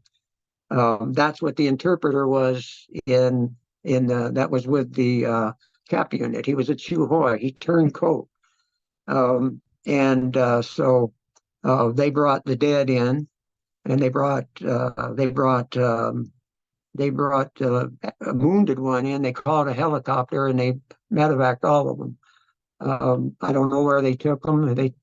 Where they take dead enemy soldiers, I don't know where that is, but the wounded guy was taken away, and never heard what happened to the guy. So that morning, which would have been the morning of the 10th, I believe, the 9th, yeah, that would have been the morning of the 10th, where the word came down that there was going to be another Gulf patrol, and this time they were going to go to Ninh Binh 1, which was at the very back of the valley, out of range of mortars, but in range of the artillery, the Echo 211 battery at An Hoa. So the company came through, or the platoon came through again, different lieutenant this time, and I had seen this lieutenant before, but I didn't know his name. And I had heard somebody had told me he had gotten killed um, when I was up at Fubai. That I remembered the name because he had gotten killed in Way City. But today he was leading the platoon, and we we went to Ninbin 4 again, just stopped briefly, and more talking between the Chuhoi that was with us and uh, and the Vietnamese. And again, he said there were NVA in the valley, and so we moved out and we started heading for Ninh Binh 1, which is exactly what happened uh, the month before. We were heading to Ninh Binh 1 because at Ninh Binh 1 there had been a basically what amounted today what we call a terrorist attack by the NVA on Ninh Binh 1. They were the most helpful, according to those Marines at the cap unit of all the civilians in the area, and we were we were on our way out there. I was on that patrol. I remember what happened, and when they had reported to Nonsong by radio that the village had been attacked by NVA. They had killed the village chief. They had, well, when we got there, we learned that they had murdered his wife, and she was pregnant. And they disemboweled her, and they shot his three kids right in front of him before they decapitated him. And we got in there, and the head of the soldier was still spiked up. The NVA left words: "Don't remove it until the Marines come in. If you do, we'll be back." And with that, we took it off as soon as we saw it. And the civilians told us what happened. Many of them wanted to go back to Nonsong with us or go to the cap unit, get out of there. And the lieutenant, I'm sure, talked to the CO up on Nonsong. Um, and he said, "We have no place to keep them here. You can bring them across the river, and we can put them in the villages down below. That's the best we can do. Um, we can't do anything else." So some of them agreed to go, and and they went across the river with us, and they went down there, and we went back again the next day, and nothing happened. But today's the first time I had been there since that brutality had been perpetrated against these people. And we took fire from the same exact tree line that we took the month before when I got called out for the recon by fire again, because I reconned that position.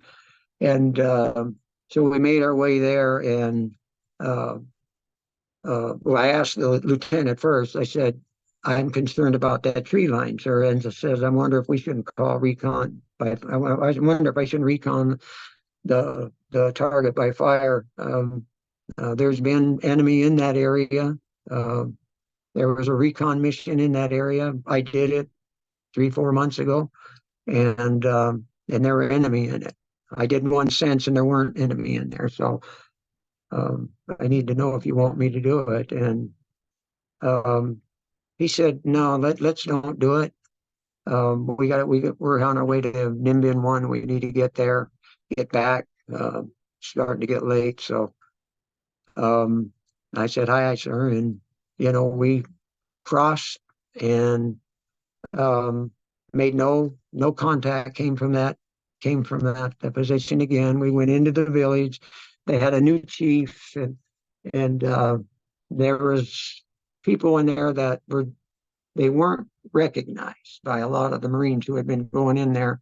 They were held as possible VC suspects or enemy suspects, and they were helicoptered out of there to wherever they take prisoners to be questioned to make sure they're not, because the guys that go in there all the time, they get used to working with these people and helping them, and they know when somebody was new in there, and these golf company guys were pointing people out, and so whoever got chosen got sent out. Some got sent back. They weren't a problem, but I guess some of them didn't.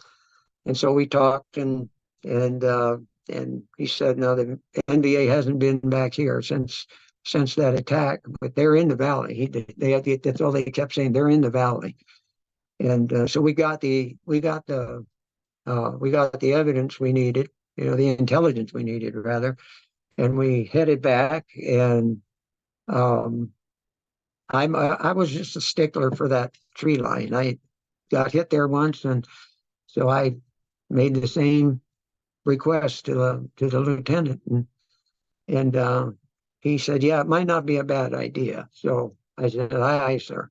I agree totally." And I I called artillery because the mortars wouldn't reach it. It was too far. It was too far east of our position, and we were just out of mortar range.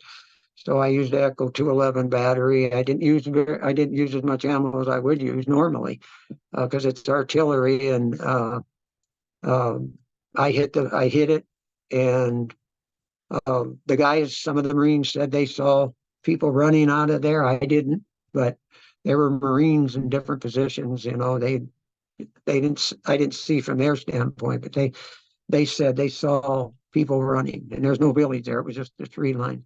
So I don't know what was there.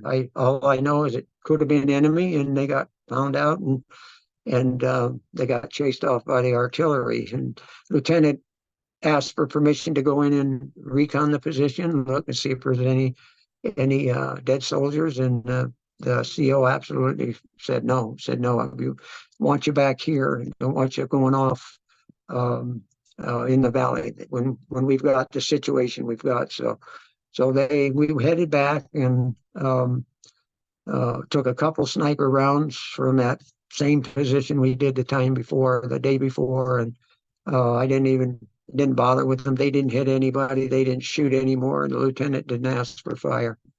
And I got dropped off again at the cap unit. They went on, and Staff Sergeant Jackson said, "I've kind of changed the defensive positions tonight. So you have to make some changes if you think they're necessary with the night defensive fires."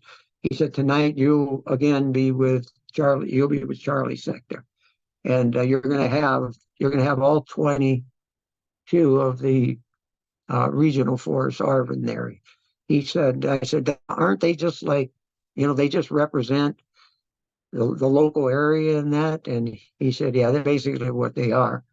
They're like," he said, "they're similar to the local force, ARVN, who take care and protect various places in valleys and wherever, and they can be put anywhere. We had one just outside An Hoa, right off of Liberty Road, and but I said, "Hi, sir." I said, "Well, where do you want us?" And he said, "Well, I want you right there with them, because we got hit last night. We don't know where the next attack is going to come from, if it comes. We have no evidence there's going to be an attack tonight, but the intelligence is still telling us that there's enemy in force in the valley, both valleys, Ninbin and Antenna Valley." And we found that out that night because Puff was in the valley most of the night.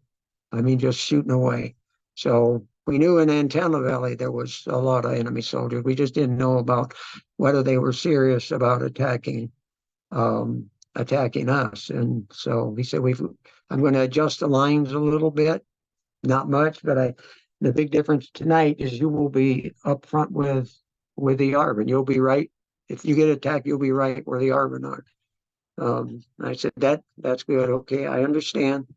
And I got on, spent the rest of the time getting night defensive fires in front of me. He said the night defensive fire for the other two should be sufficient to cover that. You've got enough illumination. I said, "We do. They got resupplied today." And the second fire pops, they'll hear any fire at non-song. And I told them that if I don't call you and you hear fire, you just start popping the illumination rounds. And so it worked better that way than me trying to get on the radio and say fire this and fire that. So that's exactly what they did, and it worked well because uh, we set in for the night. My radio operator, um, who I don't know where they got him from, but um, he was an exceptionally good radio operator. He was not real familiar with calling in missions. I explained it to him. But he did well. He did well enough to get by. I needed a radio operator, and he was real well. Um, and I tell him he saved my life that night. He just shunned it off. But um, so we settled in for the night, and nobody slept. Everybody was in their position, and um, I was kind of leaning up against I guess it was a banana tree or something like that. But in front of us was open. It was all open in front of us. And the night before, we had pulled farther back into the village. We were on the outskirts of the village now. And so I think it was a banana tree. I think it was, and me and my radio operator, we were just leaning up against the tree and talking. Neither of us slept. We listened to the radio. There was radios in. They were radios in deal. We were all on the same frequency. If I had to call, that was another reason I did it the way I did it with illumination. And we had to call An Hoa. He had to switch to the different tack because they are on a different tack than we were.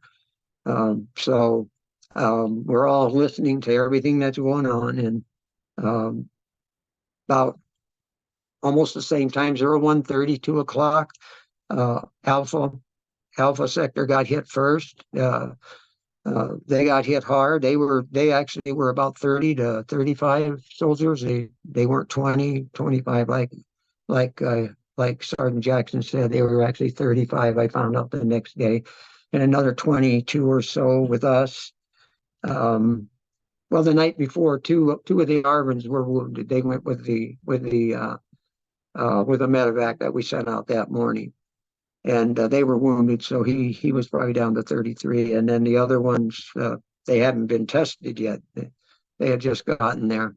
So around between 01:30 and 0200, the Arvins got hit. They got hit hard. The machine gun fire and automatic weapons fire was really, really bad. And the NVA were screaming. They were talking loud. You could actually hear them over the fire, and they were really in a battle. And then Bravo sector got hit. Bravo sector was in better shape because they had the Marines in Bravo sector. They were between us and the two Arvin unit.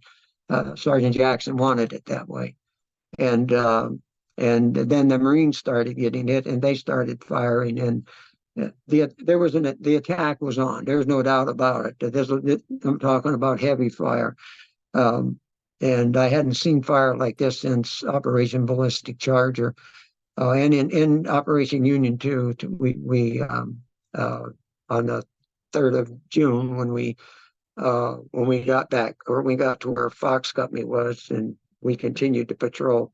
We ran into the rear guard of the unit that attacked Fox Company, and but pretty good. I thought to myself, well, both had been hit. There's a pretty good chance we might get hit here, and so the Arvin, they're listening. We're all on our feet at that time, and the radio operator had his radio in his hand. It was laying on the ground, and I said, "Why don't you pick it up and put it on just in case?"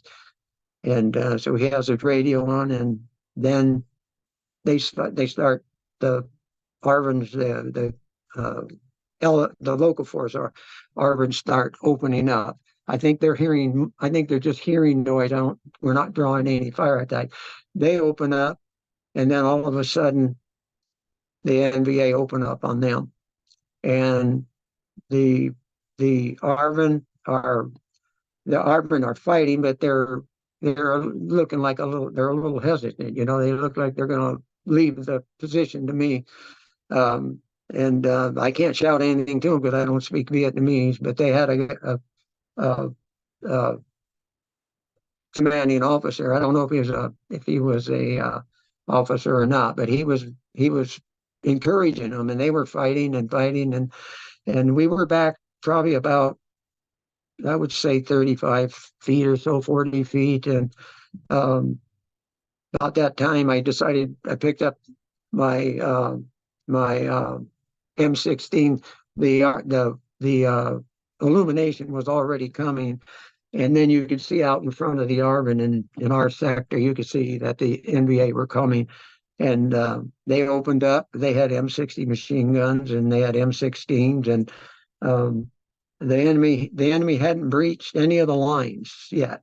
The Arvin fought really good that night, as of course the Marines were. You know, the Marines just turned everything loose on them, and uh, then our sector getting hit, and then you could see the Arvin coming to our, and a couple of the um, Arvins started to fall back. They started to move, and that guy went over and he's encouraging them to fight when they want to run, and that's typical of the local force. I mean, uh, the main force, Arvin, they were good soldiers, and I never believed that until this particular operation that took place, this battle, and then that position uh, didn't get as hard as the other two, but they were taking casualties, and uh, and then pretty soon two Arvin broke through, and I had my M16, and I went up and I shot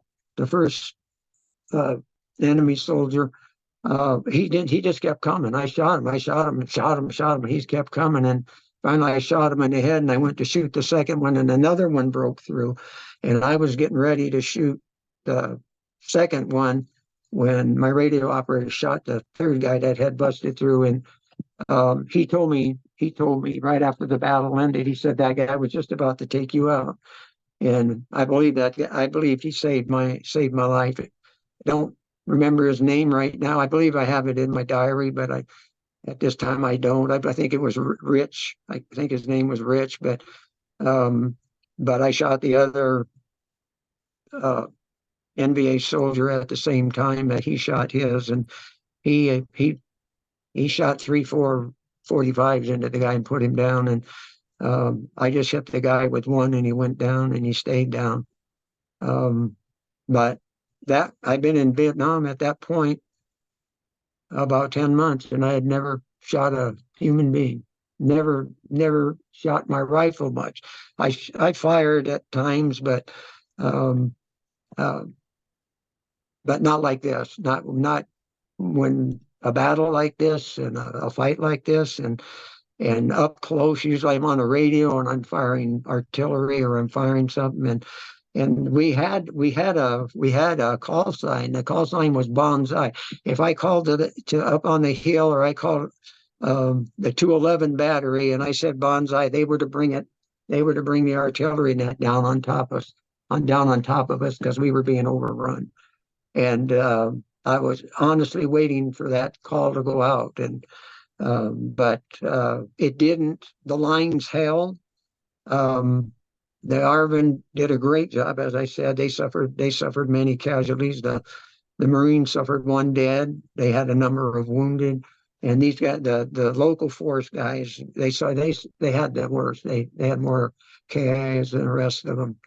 All told, there were 15 dead, or 15 to 20 casualties, and uh, the enemy withdrew after about, I guess, 30 minutes, 35 minutes, taking some of their. We kept hearing movement in the thing the rest of the night, and I think it was the enemy. There was no attack. They just, I think, coming back to get some of their dead or their wounded, and but the next morning we went out, and all three places there were, I think, I would have counted between 25 and 30 dead NVA, if not more. And so that was we stayed on alert all night. Um, I fired, I was firing, mortars, and the only place they could go, they had to go back east through Ninbin Valley, back towards where the hills are, where they can get back into Antenna Valley, because that's definitely the way they came from. They didn't come around the other way from Recon Mountain, because they would have been spotted. So I just fired and fired and fired, and things settled down about probably about 0330, 0400, somewhere about then, and everybody just kind of sat where they were and took a couple of deep breaths, and Sergeant Jackson going up and down the lines, seeing what's going on and making sure everyone held, and what do we got for casualties, and come morning it was pretty bad. I mean, I was still shook up from shooting those two guys. I mean, the two NVA. I mean, never shot anybody, and uh, it was a different feeling. Let's say I didn't regret it. I didn't have sympathy or anything for him, but uh, it was just, it was something I hadn't done before. My killing was all done at long range, and um,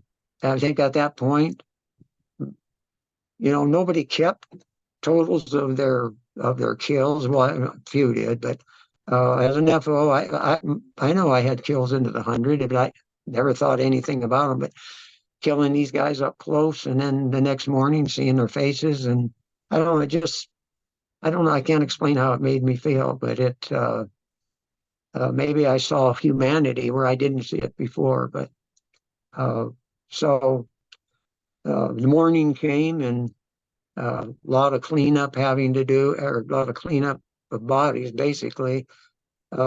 Helicopters coming and going, and by midday they were gone, and we were wondering what was next, And that was on the 11th, and um, we had to face the next morning, the morning of the 12th, and we went through the same exact things, and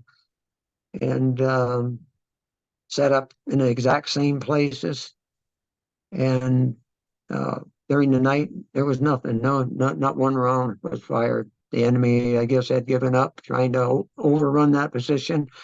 Could never understand for the life of me why they wanted to overrun it. It was just it was a cap unit, and um, maybe they thought it was an easy pickings for them, and they could go in and take out those 25 Marines. But um, so that was the battle. That was the Battle of Ninbin. Nothing happened that night.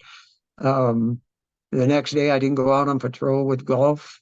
They decided to cancel the patrol, and so I was there. And um, it was one more day, and then on the 13th, I said goodbye to Sergeant Jackson and a couple of the other guys that I had become friends with there at the cap unit, and got on a helicopter and went back to An Hoa. So, and that was would have been the 13th. That was the 13th of October. One So, hell of a story, and a unique one at that. And throughout the duration of that, Mike, I mean, being out there for that duration in the field with this cap unit, not knowing what to expect, and then of course being involved in close quarters combat at that range. mhm, I mean, it stays with you. Clearly, it does. I mean, yeah, it scares the heck out of you, even when you think about it now, and scares you more when your radio operator tells you I think he was going to shoot you at this exact same time I shot him, and I couldn't thank him enough for killing that guy. And but it was, I don't know, it was a weird feeling to actually shoot somebody with a rifle when I'd been killing them at range. Now that wouldn't be the last time I would do it. I'd only do it one more time, and that would be during Operation Auburn, and that was quite by accident. We bumped into each other, and I beat him to the draw. And but I'll tell that story later. But it had an effect on me. But it just simply because I took a human life, and two of them, and uh, I'd never done it that way, I guess is what I'm trying to say. And Well, you have time to think about it too afterward, you know. well, And I was just about to ask that. How do you not dwell on that? How do you try to put it in the back of your mind so you don't let it affect you? yeah, I don't think you can. I didn't dwell on it that much when I got back to An Hoa. Um, I got orders right away to go join Echo at the cap unit. Um, and when I got to the cap unit, uh, Ron, who I had trained, he came back to An Hoa, and he took back over hotel company. Hotel company was at An Hoa at the time, and they had the lines. They had the perimeter duty, and the other company that was there was Golf or Fox Company, and Golf took care of all the road sweeps and the patrols that took place during that time at An Hoa. There was always a company patrolling, a company manning the wire, we called it, and then a company for free to patrol or mine sweep, or even to act as a sparrowhawk, you know, to go out and if a Marine unit gets in trouble. And so I told Ron about it, and all Ron said was, "Damn, I should have been there." I said, "Yeah." I said, "The guy that was there," I said, "he saved my life. I mean, he killed an NVA that had a dead beat with an AK-47 on him, and he said he shot him at the exact same time that I shot the second NBA soldier." And he just kept saying, "Damn, Thumper, damn." I said, "I know." I said, um, he asked that very question, not in that way, but I just told him, I said, I felt different than when we do it from long range. And he said, yeah, he said it would be different. It would be. I could see where it would affect me. And, and, you know, and nobody back at An Hoa even knew I did it. The guys at the 81 platoon, the guys that told me to go to, they didn't know what happened at, uh, at the cap unit, because there was nobody there but me that came back. I was the only one, and I left almost right away. They let me get a shower and get clean clothes on, and get on the trucks, and take the trucks that were going back to Da Nang, and drop me off at Phuloc 6. So um, I don't know what they thought of it when they found out. I mean, I don't think, trying to remember. Oh no, at that time Gordon was still there, but he was close to going home. I never saw Gordon Wilson again after that.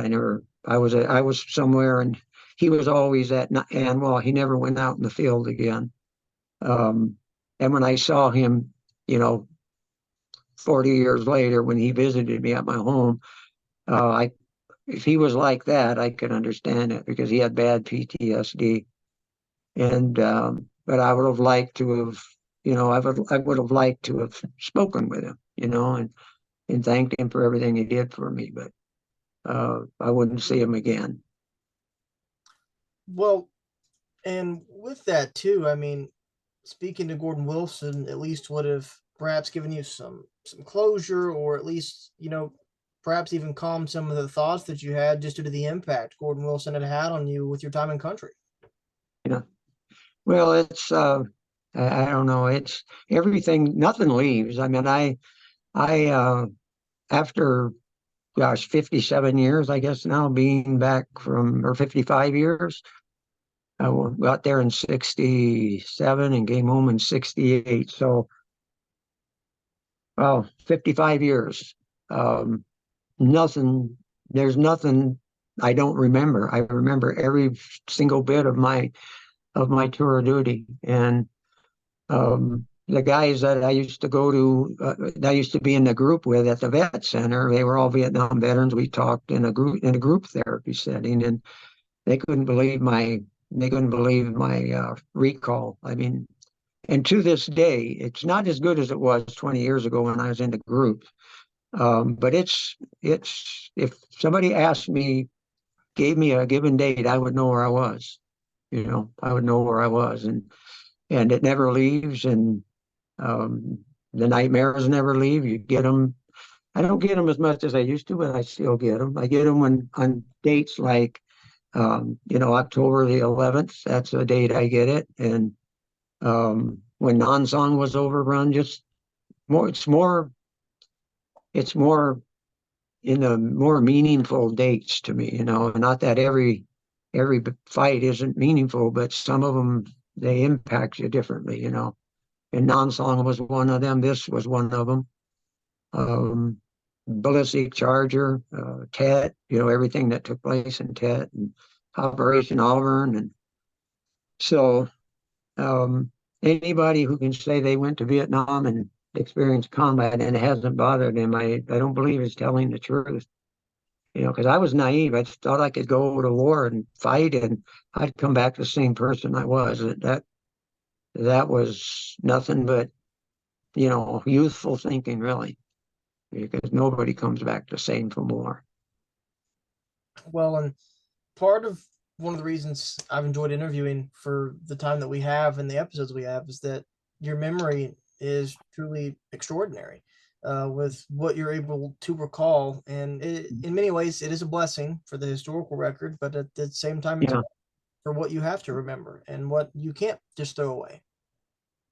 Yeah. The guys in the group used to say that would be a curse to me. Well, it is and it isn't. It helps. By remembering those things, I can remember names. I remember people, some who died, and I admit I was with guys in the group who couldn't remember the dates they were there. It was that bad with them, their PTSD. But um, I remembered everything, and the diary. I kept the journal. Um, I think writing that journal reinforced that in me, because I've always found I I learn more by writing something out than I do by trying to memorize it. And when I used to take a test, I would always in school I'd write out what I thought the teacher was going to ask, and a lot of the time, most of the times actually, she would ask the majority of the questions, and but I just the recall wasn't there. But with having written it down, I think it made a big difference. Absolutely. I mean, especially considering with what we've talked about in our time together with your detailed stories and information, and it just continues to grow. And Yeah. it's a blessing that you are able to tell your story to me, and we're able to, educate thousands of other people through your stories about the experience of Mike Harris in Vietnam. And I can't believe the number of people that listen to it. It boggles my mind day to day. My wife she looks at it and I tell her, I said, who's listening to this? She Well, said, well, obviously a lot of people are listening, and I'm glad. I hope they, you know, give a little taste. I mean, between, not so much just mine, but, I love Captain Christmas. I knew him briefly. I was his FO for two patrols into An Hoa and the Funons, exactly where it was booby trap alley, and I met General Livingston in Tennessee during was it Memorial Day? No, it was a Veterans Day parade. He was a guest of honor. Captain Christmas was supposed to speak the next year, but they didn't have it. They canceled it. I had called him and he agreed to come, and um, well, I didn't call him. I emailed him, and he agreed to come. And then um, I had to let him know that they canceled it. So, but it's they got a good education. All these guys, they're just fantastic. Fisher and Bernstein and Livingston and all of them. I listened to Durrell the other night. I had twice already, and I just love it, And my wife says, "Doesn't that bother you?" I said, "No, they're not my stories; they're his, and they're good." So I'm glad who's ever listening is hearing this, and they get a better appreciation of what the average Marine went through and the average Vietnam veteran. So I appreciate the opportunity to do it for you and for them, and for history's sake. because if we don't do it, we leave it to somebody else to do it. And there's not many people I would trust today to do it in any kind of media situation. Yes, sir. Well, I've been blessed to come across Marines like yourself, Dennis Fisher, Steve Bernston, recently Daryl Horn. Yeah. And it's an honor for me that I get to talk to you guys and get to hear your story and Yeah. see where things overlap, but also see the unique experiences that Yeah. the Marines had in country. Because, Mike, as you know this, everybody saw things differently, even when they were in the Yeah. same locations. Well, like I said, Captain Christmas and James Livingston and Bernston, these guys, when I hear them speak, they're heroes. I just a Marine grunt, FO, doing what I had to do, just like them. And I would never in a million years consider myself to be on par with these guys. I mean, it's just the way I feel. I listen to them and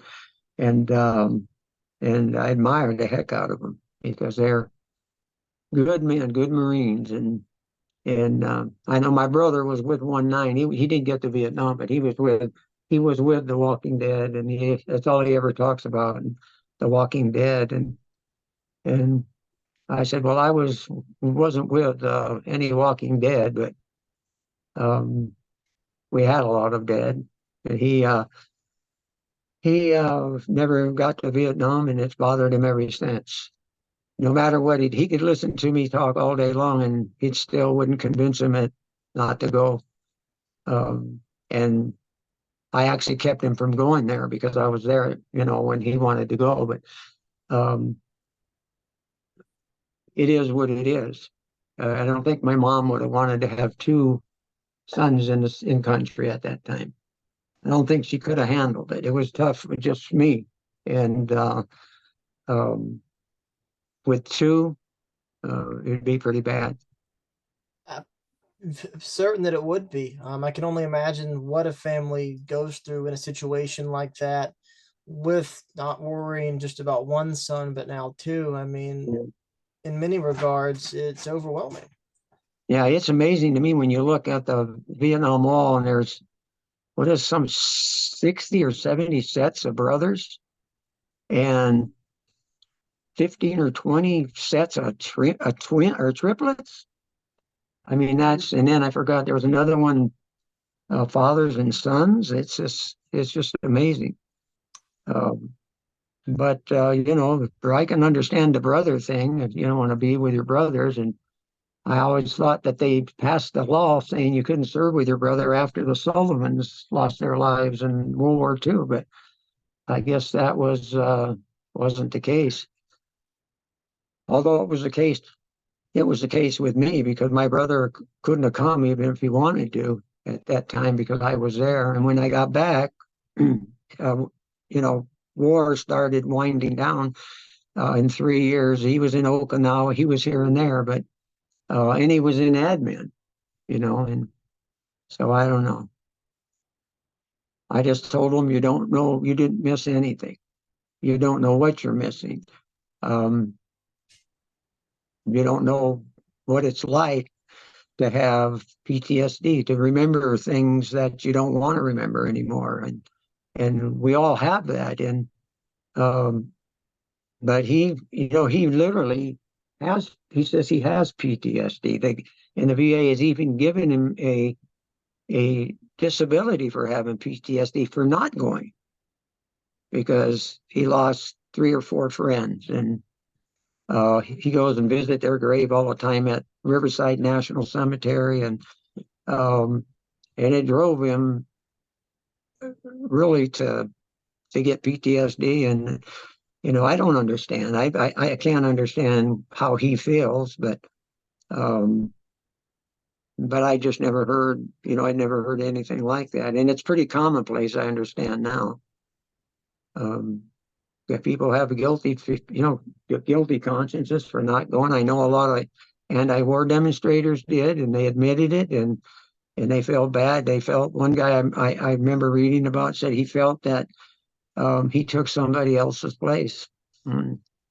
or somebody else took his place. I mean, in Vietnam, and I said, well, I don't think you can make that comparison. They said they got they had the draft going in. It wouldn't have mattered who went to Canada or anywhere else. They would have gotten a body. And That's true. but Well, Mike, so I think this was another phenomenal interview. I know that you've got a busy couple of days ahead, and so mhm. keep you in my thoughts, my good friend, and in my prayers. And with that, as always, Mike, thanks for your service and welcome home. Thank you, my friend. I really appreciate it. It's an honor to do this with you, my friend. And it's great to be with you. Thank you, You sir. don't know. Thank you, bud.